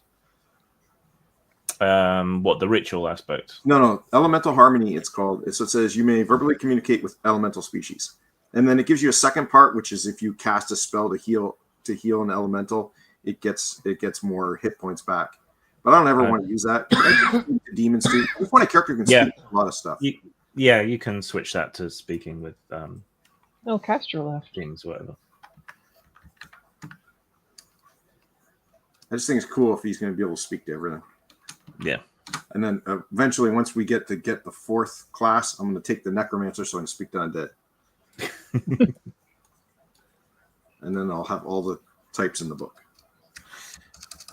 All right. Well, Caster is back, but his devices are not connected. So Oh no. we'll give him a sec. But what you have to do next is determine the base die size of each of your attributes. Oh, cool. That was going to be my stupid question of, hey, man, I don't have any attributes. How does that happen? Yeah. So you... Isn't there only certain choices, though? Like, we have to, Yes. Go so by... you have... Yeah, so when assigning your stats, you have to choose one of the following options. There's Jack of all trades, where you get D8, D8, D8, D8. There is average, where you get D10, D8, D8, D6. Or there is specialized, where you have D10, D10, D6, D6. Oh, I'm a jack of all trades. That's perfect. Okay. So put D8? Put D8s across the board. That is page 162 of the main book.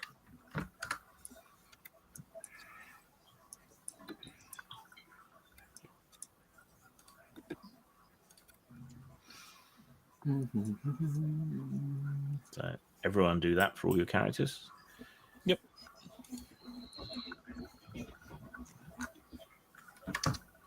I think my amnesiac warrior mage, to fit her being isekai to this world, she's average.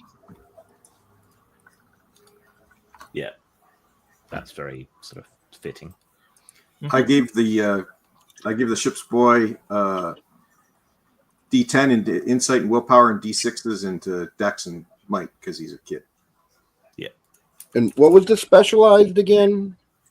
D10, D10, D6, D6. Okay, and that'll be my my caster.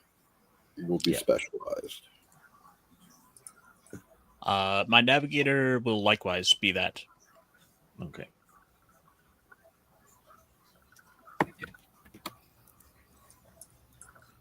So I'm guessing insight and willpower are my magical and dexterity and yeah, that's your brain stuff, and then dex and might is your physical stuff.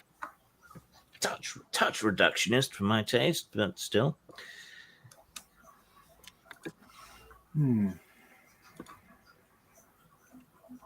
Well, how many derived attributes are there? Not that many, but we are about to get to them. Yeah. See, that's when it gets okay. How complex did you actually make this?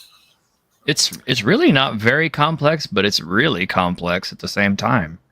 Oddly, I know that sounds weird, but I understand what you mean. You know, it's a kind of system that, you know, like this is very awkward for me because I don't understand. I don't know. It's all new. But I'm sure that once you've played it, you're comfortable with it, and things begin to click by playing. Then you go, oh, yeah, of course. You know. All right. So calculating your hit points. So you will have had a bonus from your classes. So set that aside mentally. And your base maximum hit points are equal to 5 times your base might die size.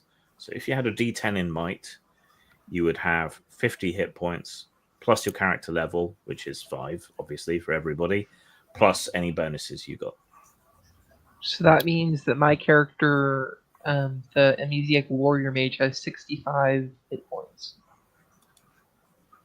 That sounds right. Because you get the +5 from a Weapon Master, +5 from Elementalist, and then +5 from level. Yep.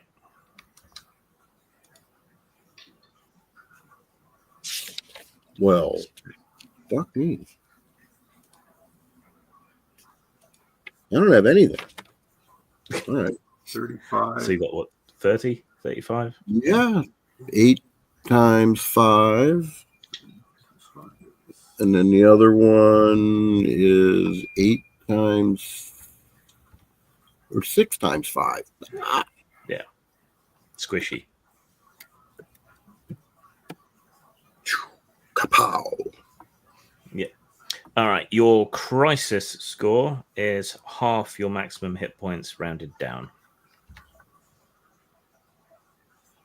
Huh.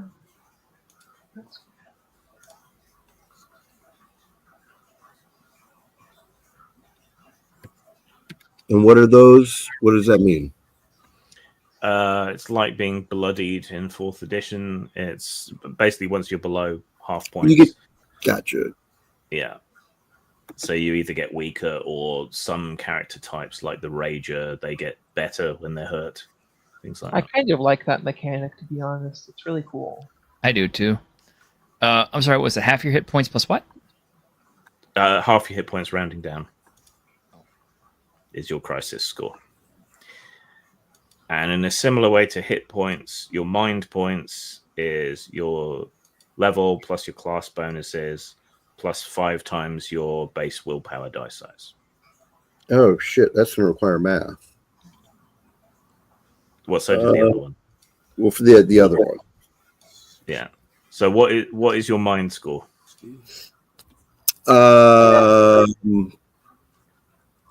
Sorry, your willpower score. Willpower is D10. Okay, so that's 50 plus the bonuses you got from your classes, which is another 10. Okay, so that takes you to 60 plus your character level, which is 5, so 65. 65. Woo! You are our mage. Well, that's my secondary character. Oh, okay. My primary character is just a big whopping willpower of 8 times 5 plus 5. Well, if it helps, the dancer is going to be a support class able to do some healing. That's good.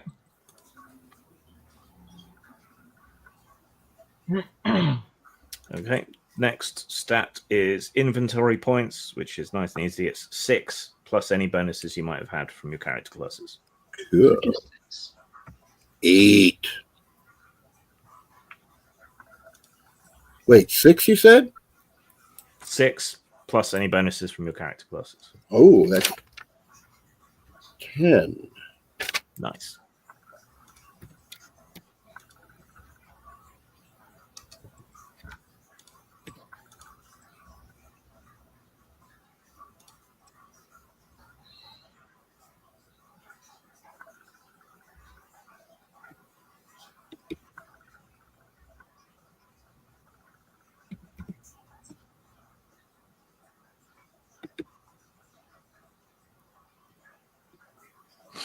Okay. Your defense score is equal to the maximum result on your dexterity die. So if you have a d10, it would be 10. Your magic defense is equal to the highest possible score on your insight die. So if it was a d8, it would be 8. Your initiative modifier is set to 0. Oh, there we go. I'm sorry. I was trying to find where you were on. So initiative modifier is set to 0. Yeah. Defense is my dex. Yeah. And magic defense is willpower. Insight, not willpower. Oh, insight. Sorry. Yeah. Yeah. How do you get your initiative up? I am not sure. I'm sure we will find out. Right. Then you start with 500 zenit, which is the money for buying stuff. Do we have to come up with what Zenit is made of in this world? Because I think it might differ depending upon the setting. Probably. Cool. All right. All right. That is not very much money. Just so you know. And you also start with 3 Fabula points.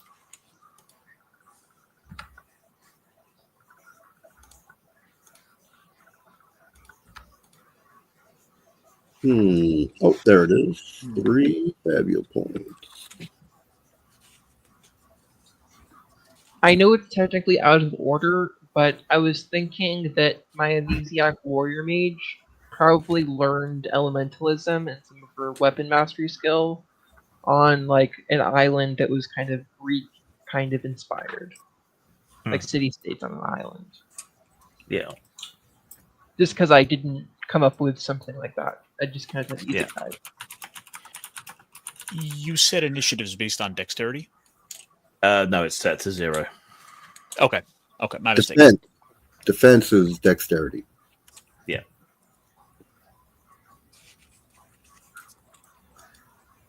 And magic defense is willpower?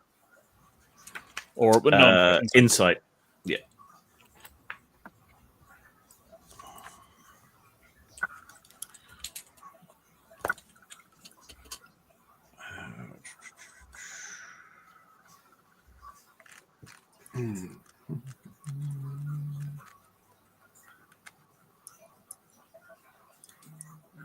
All right. So what do we buy? How do we? I mean, so if so I've got an item. So you don't need to bother with like normal random equipment like lanterns and rope and potions and shit like that. You only really have to worry about buying your weapon and armor. So I'm just going to try and find the sections in these other books that have those. Cool.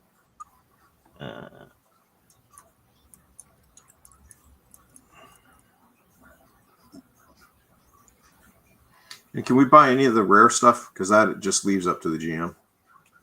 I mean, there's not much you can buy at that price, but yeah. But like bows and stuff you can buy. Yeah. Well, to start out, to make it easy for you on what would want, I'm looking for like a lucky hat and things that go boom.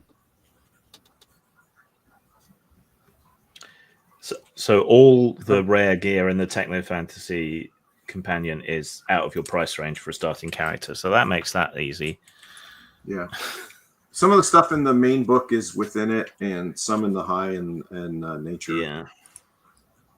But there's not much. Like, there's a few things you can get.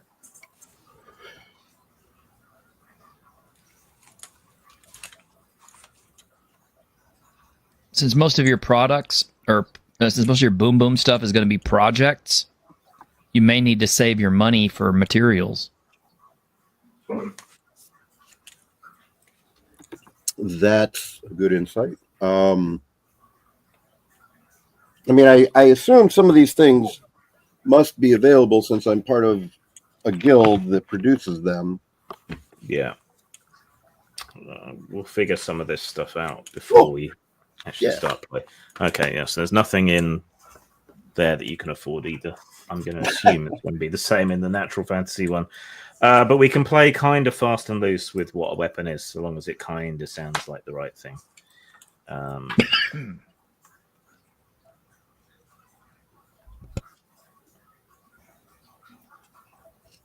Well, I was thinking like a slingshot type device to deliver things like smoke bombs and grenades.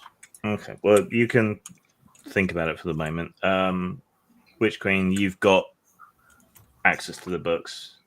Do you want to clear anything with me, or are you happy buying your own equipment? So where does it mention the equipment? Because I'm going through the book. So basic equipment starts on page 166. Rare equipment starts on page 270. Yeah. Okay. Not much you can afford. Yeah. So T-shirt can sort himself out as well. Caster's got the books. So Ed, you wanted a slingshot of some kind? Yeah. Okay, so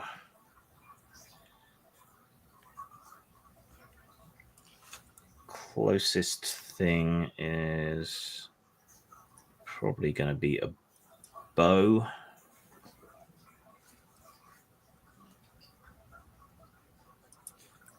Do they just have a regular sling? No. I'm looking. Huh. A little too primitive. The closest thing is improvised ranged where you throw it. Yeah, but I'm thinking for a slingshot, like one of those wrist-mounted ones or something. Yeah, and I'm thinking like a Magitech slingshot. There's a hand crossbow in the yeah. So that's what I was just thinking. Hand crossbow. So hand crossbow is 150 zenith. Okay. You roll Dex plus Insight to hit.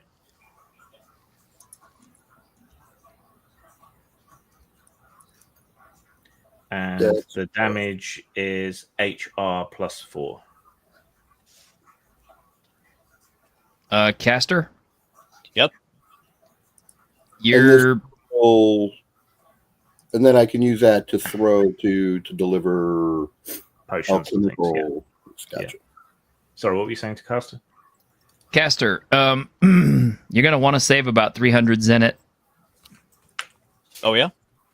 Yeah, because on page 118 of the Techno Fantasy book is the gear wrench. I will have to keep that in mind for the navigator. Yep, because, Sid has to carry his wrench. And then armor-wise for your characters? Or what does your other character want for a weapon first? Ed? Hopefully I won't die before then, and it'll give me time to think about it. And I can also do a little shopping between now and next week and at least buy the main book. Okay. Because other than that, I mean, like this guy would, like I said, he's looking for a lucky hat, and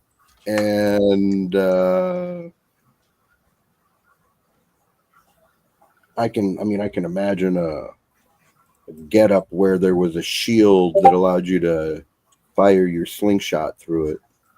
Yeah. Or over the top of it or something. Yeah, like through a slot. Yeah. So yeah, a shield of some sort. Yeah.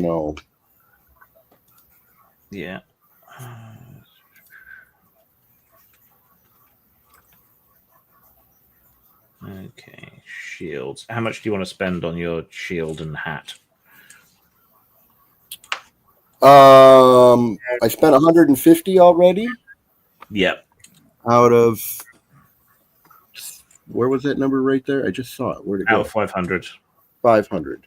The hat's the bigger priority. Okay.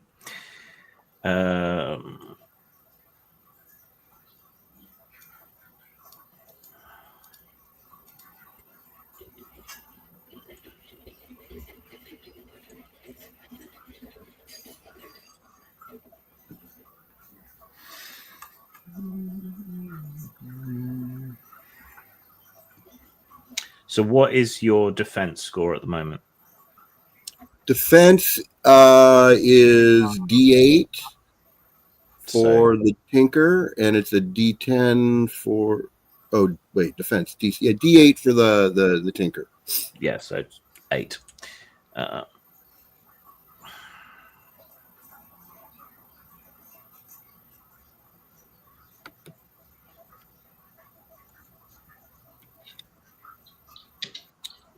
We don't want to penalize your initiative at all, probably, by having too big and heavy of a hat. Oh, cool. Okay, so spend another 300 Zenith. Mm-hmm. So you have a lucky hat, which increases both your defense scores by +1. Okay. And you have a runic shield, which provides +2 to both your defenses. On top of that. All right. Okay. And I'm happy for your shield to be one that you can hold and fire your potion bottles or whatever. Cool. Through. That's fine. Okay. Then roll. Then roll 2d6, multiply that by 10, add that to any leftover Zenith, and put that in how much money you have on you. 2d6.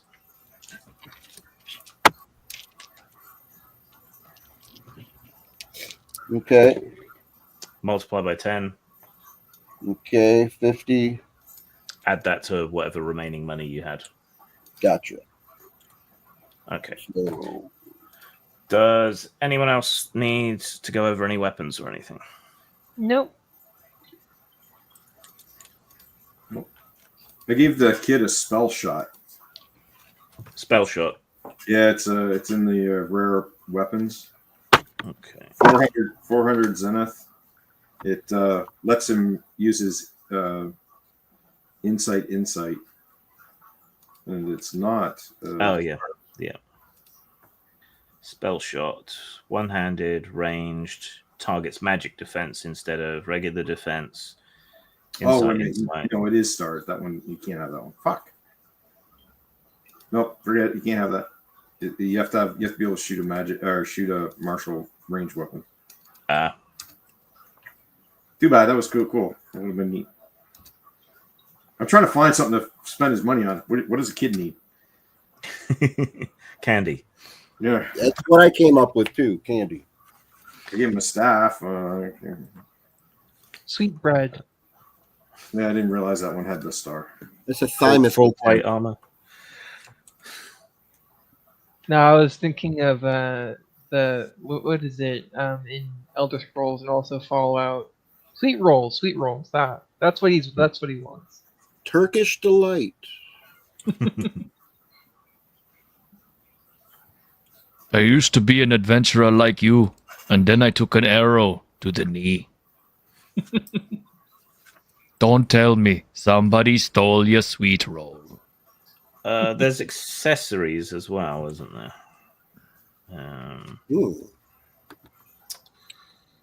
So I have 140 Zenit left after everything.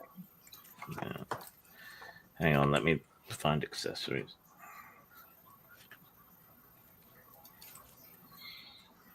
There's sample accessories on page 285.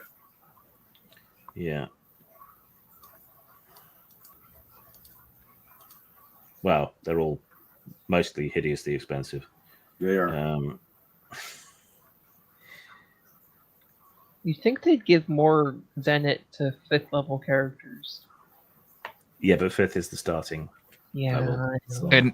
And you get like basically you're getting 100 Zenit per level because you got 500 Zenit to start with. Yeah. Oh, cool. Never mind that.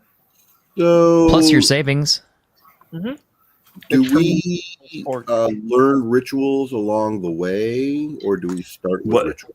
So rituals is freeform, but it just has to fit your magical style, basically. So if you encountered, I don't know, a field of volcanic gas or something, because you're an elementalist, you could cast a ritual to suppress the fire effect. It's just it takes time. Sure. Okay.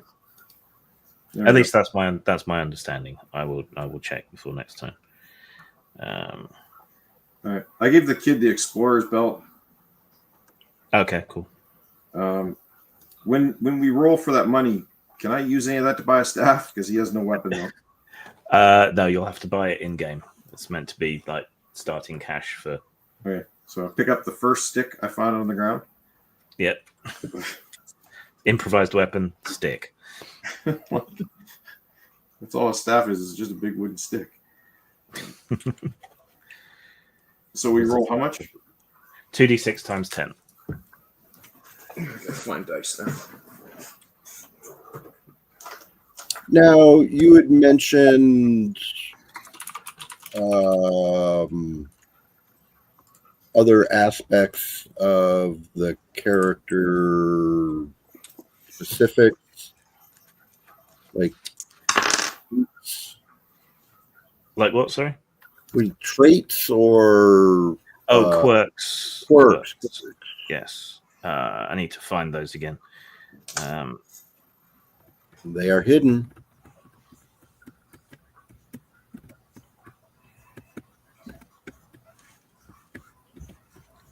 One sec. Quirks weren't in the base game. I think they started in the fantasy book. Probably. Let's see.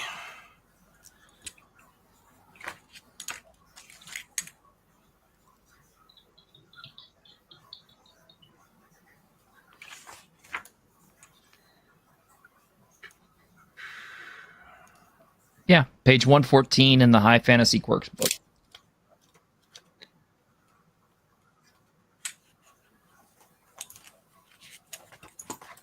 Yeah. Okay, it's not under Q for quirks because that would make sense. It's under H for high fantasy quirks. Yep. Already. There are there are techno fantasy quirks as well. I'm going to find those for you. Well, if you look up the natural fantasy quirks, because I have the techno fantasy book. Okay. The techno fantasy quirks start on page 120, and I will find the natural fantasy ones. Okay. A player character can only ever have one quirk. If you use quirks, it's strongly suggested that each player character begins play with one. No two characters should have identical quirks. Okay, so example quirks. So this is kind of flavoring, really, of characters. So, okay. Examples here are arboreal, where you're like part plant or have a particular affinity with plants. Cursed. And do these have soul. mechanical benefits? Yeah, Yes. there are mechanical benefits. Okay. But pick which one sounds good to you. Empty hands, which makes you a kick-ass martial artist who eschews weapons. Can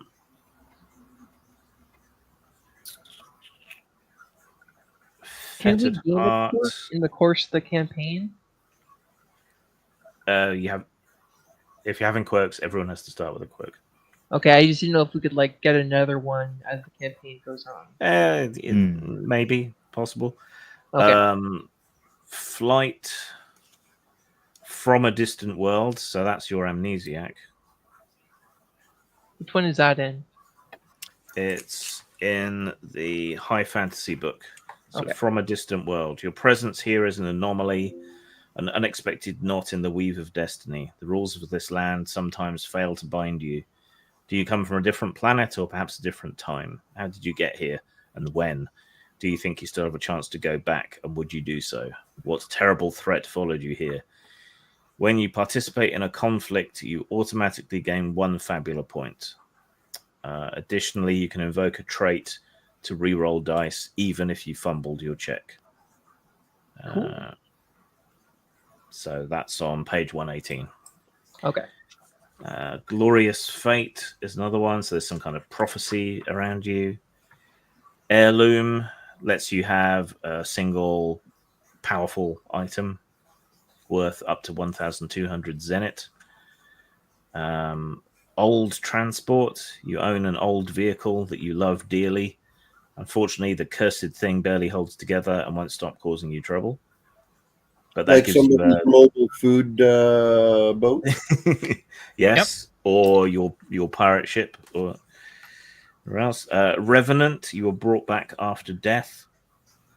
Rival prodigies. So that makes you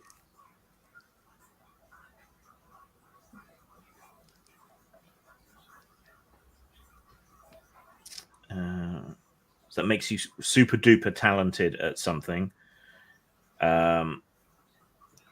which can be rituals, skills, or spells, and then you have a rival who is a villain for you.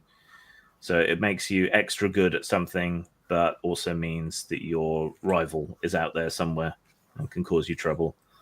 Robot is a quirk. Ruin Bringer is a quirk. You possess almost limitless power, but there is a price to it. You'll bring doom to the world. You know this because you have strange visions, weird markings on your body, something like that. That sounds like somebody who would be obsessed with making things explode. But until your ruin comes true, you cannot sacrifice yourself for others.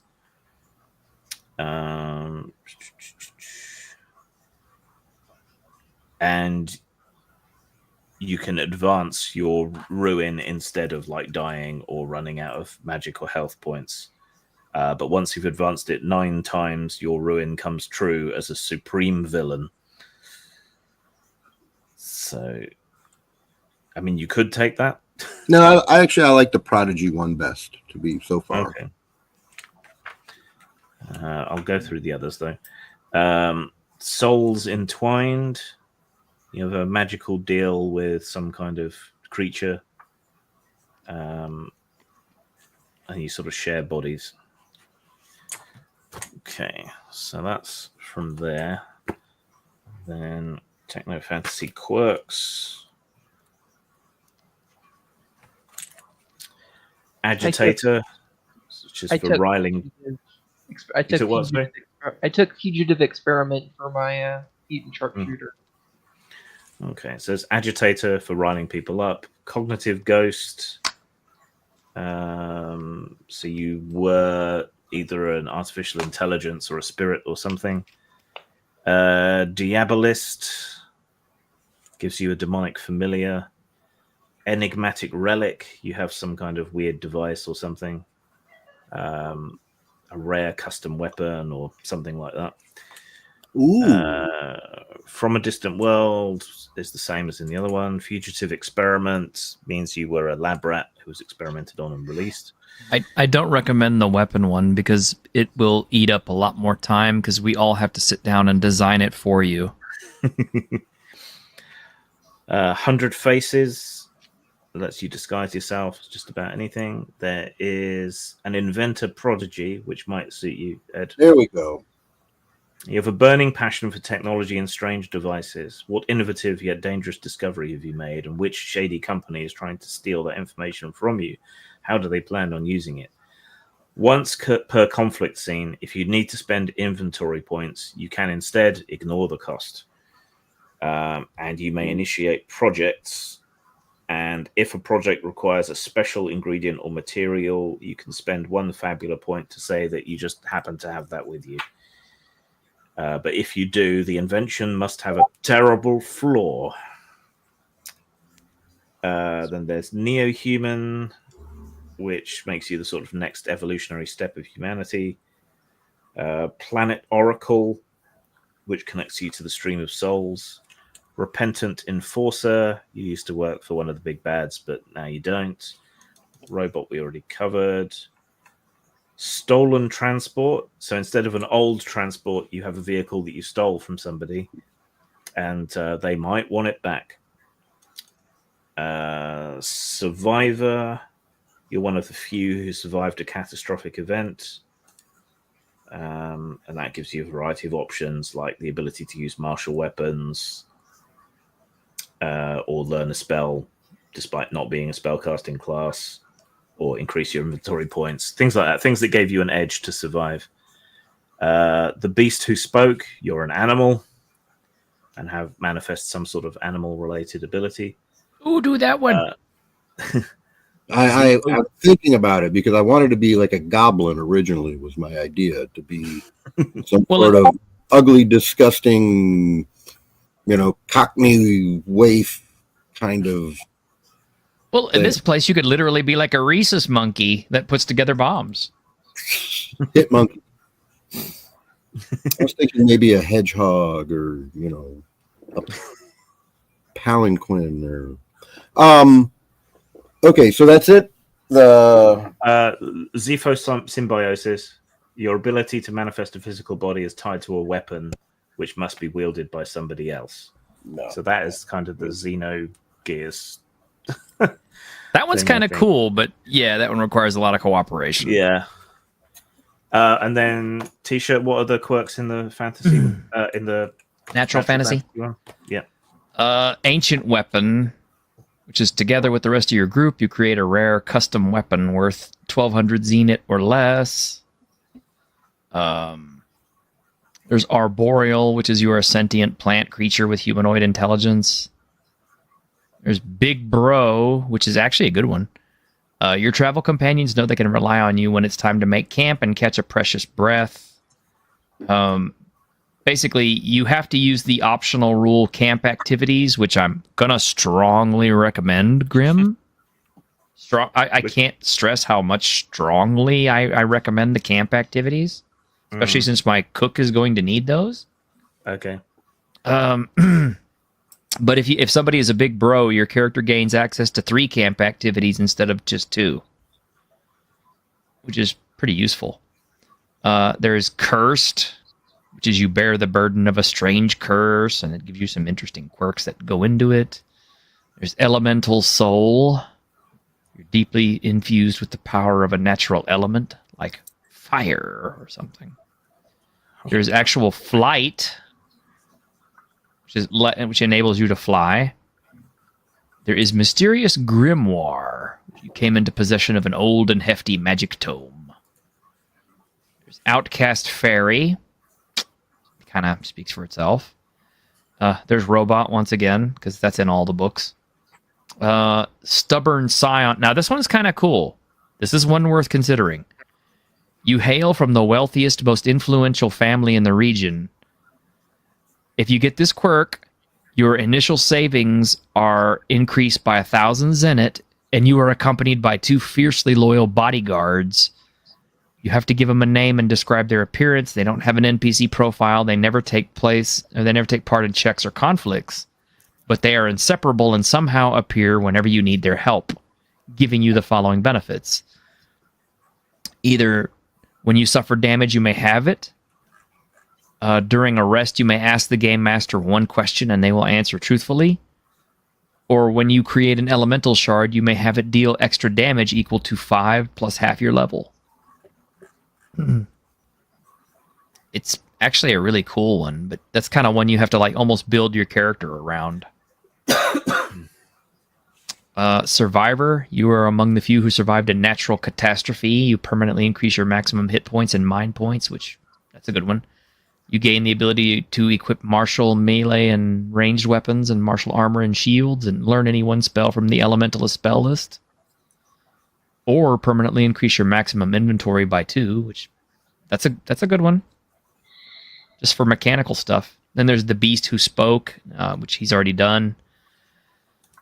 And there's this one I'm actually considering building a character for around this particular one. And I don't think anybody's going to want to play this one except me. It's called The Long Dream. So originally your character was like a tree or some other kind of nature spirit, and then something brought you to take on a human form, but it won't last you forever. So at the end of each session, before assigning XP, you roll 2 die 20.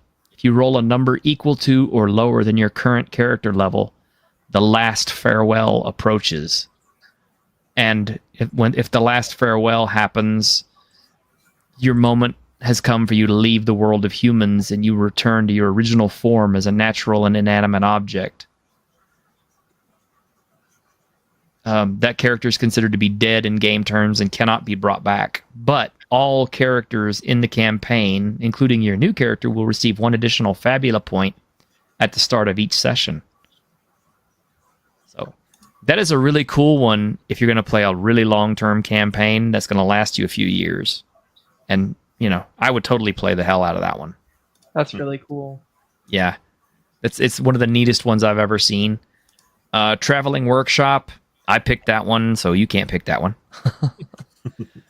Underchild, there isn't much you remember about your past, but upon awakening, you find yourself in the depths.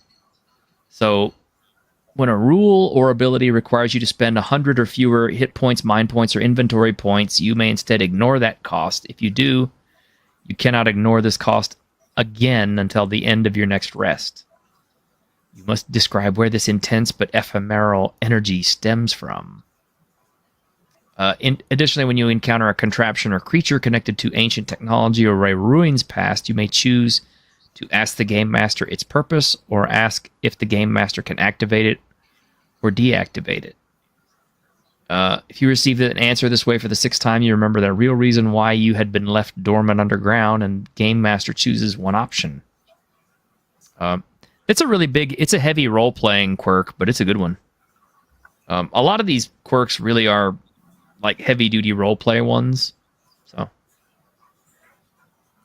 but I think you've kind of already made your choice, huh? Actually, so what's the difference between the 2 types of prodigies, and what was that enigmatic device?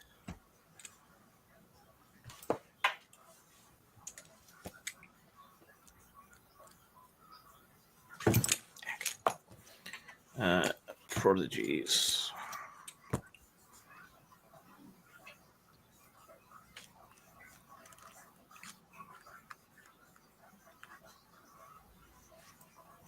I have to re-find it now.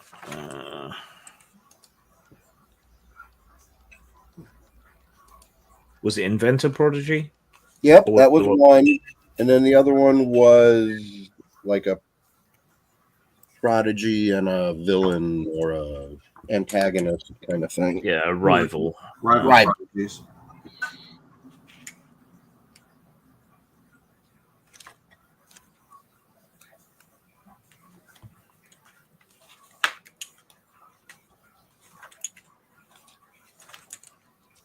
Yeah. Okay. So Inventor Prodigy Once per conflict scene, if you need to spend inventory points, you can ignore the cost and just produce the item anyway.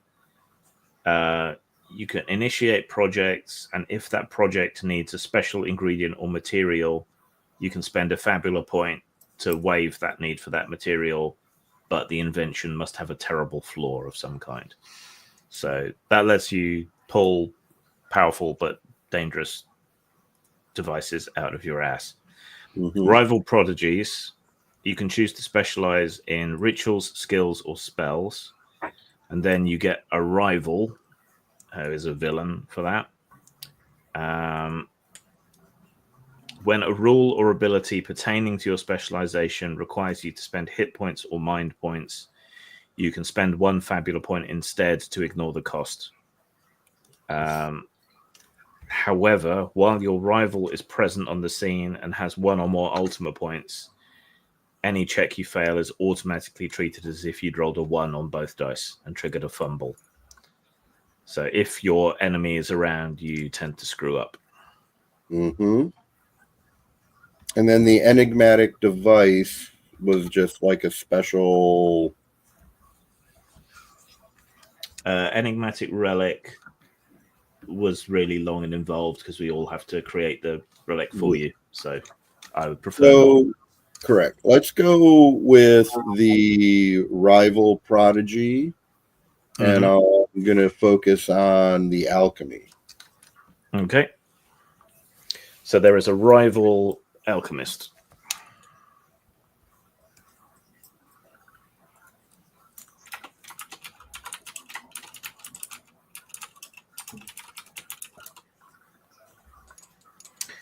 All right. Has everyone chosen quirks for all their characters then? Yes. I've not, but I'm in the process of going through it, so I can get that for you. Yeah. I got the one picked for the kid, Flight. Yeah. Because he was raised by dragons. They taught him how to fly. And I'm still trying to figure out one for the other one. The one I was going to pick is the one everyone keeps saying, "Don't take that because you got to make it." So the weapon, because I thought it'd be perfect to have a big weapon on the neck. But I was actually thinking that would be a good fit for T-shirt's character, his samurai character, because what if the giant talking sword is actually more powerful than most other swords that the shogunate have, and it's like some kind of ancient, like dating back to the Muramasa blade. It's the Mughal Massa blade. Masafune.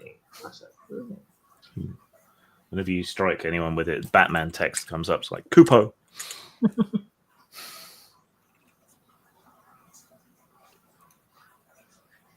All right. Is there any?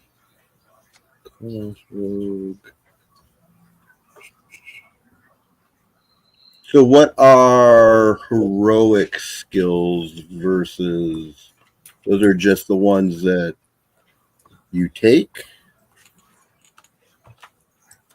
So, like it says, class level, free benefits, skill information, and then if you scroll down another page, at the bottom of the second page, there's something that says heroic skills at the bottom.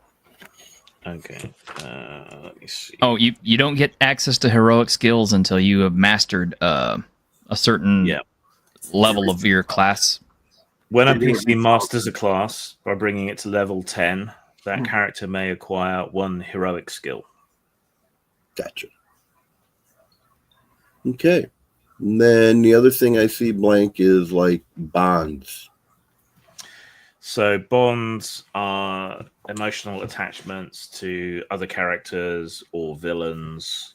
That sort of thing.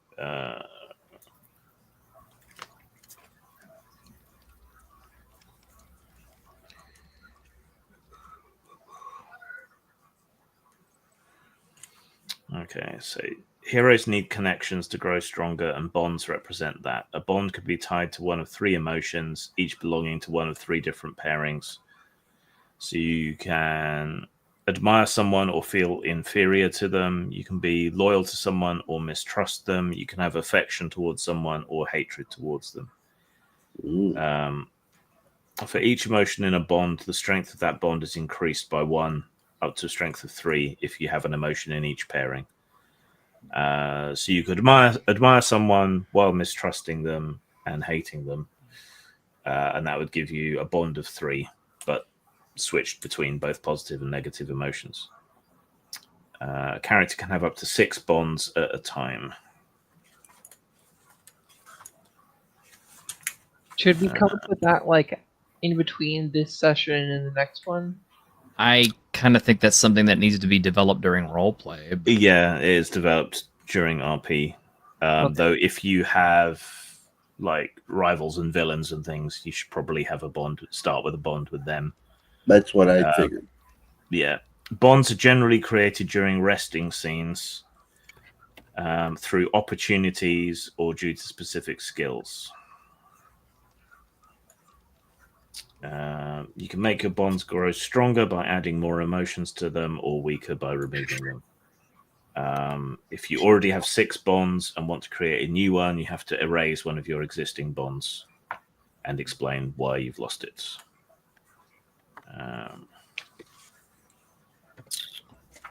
Where's the other section on bonds? Page 91. I wish we could get some of our old players who played in our play test of this last time, because they were good and they enjoyed it too. Well, yeah, that's part of the reason I want to make it episodic. So if people want to make up characters or whatever and just join in on the odd time when they can, that's fine. When the heroes rest, there's chance for calm, intimate RP. It's a resting scene during which you engage in conversation, light role play, camping actions, that sort of thing. During that each rest scene, you can create a bond to someone or something, add a new emotion to an existing bond, or erase an emotion from an existing bond, or replace it with a different one. So, yeah. So I'll start with one with my rival for sure. Yeah. And then the rest can build as necessary. Yeah. All right. Is there anything else anyone needs to go over or check with me? No, I don't think so. I'll still have to make my personal vehicle and have to make my pet for the kid. But yeah, I can do that. You got the rules for that. All right. Cool. Then we will start next time. I will write some stuff about the setting in the time between. If you have any other ideas or whatever, you can message me. Otherwise, I am very tired tonight, and I still have inappropriate characters over on Rumble later on. So I making an hour. Hour or two. I forget. I know. I thought it's 7:00 Eastern. I thought it was 8 Eastern. Let me look. Maybe the same time. Hang on.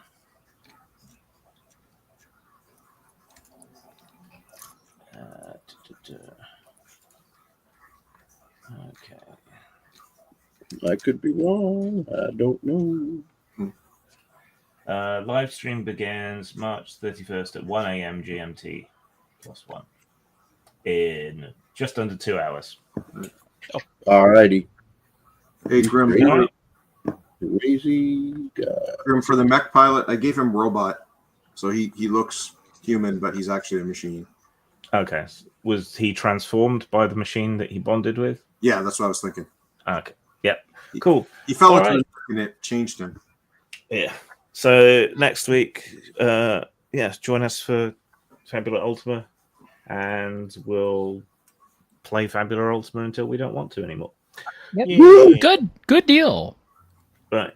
And anyone else who wants to join in is free to make up a character or contact me privately, and we'll make up some other characters, and they can pop in and out of the game as and when you're available to play. All right. Good night, all, and see some of you in about 2 hours on Rumble for inappropriate characters. Good Bye, evening.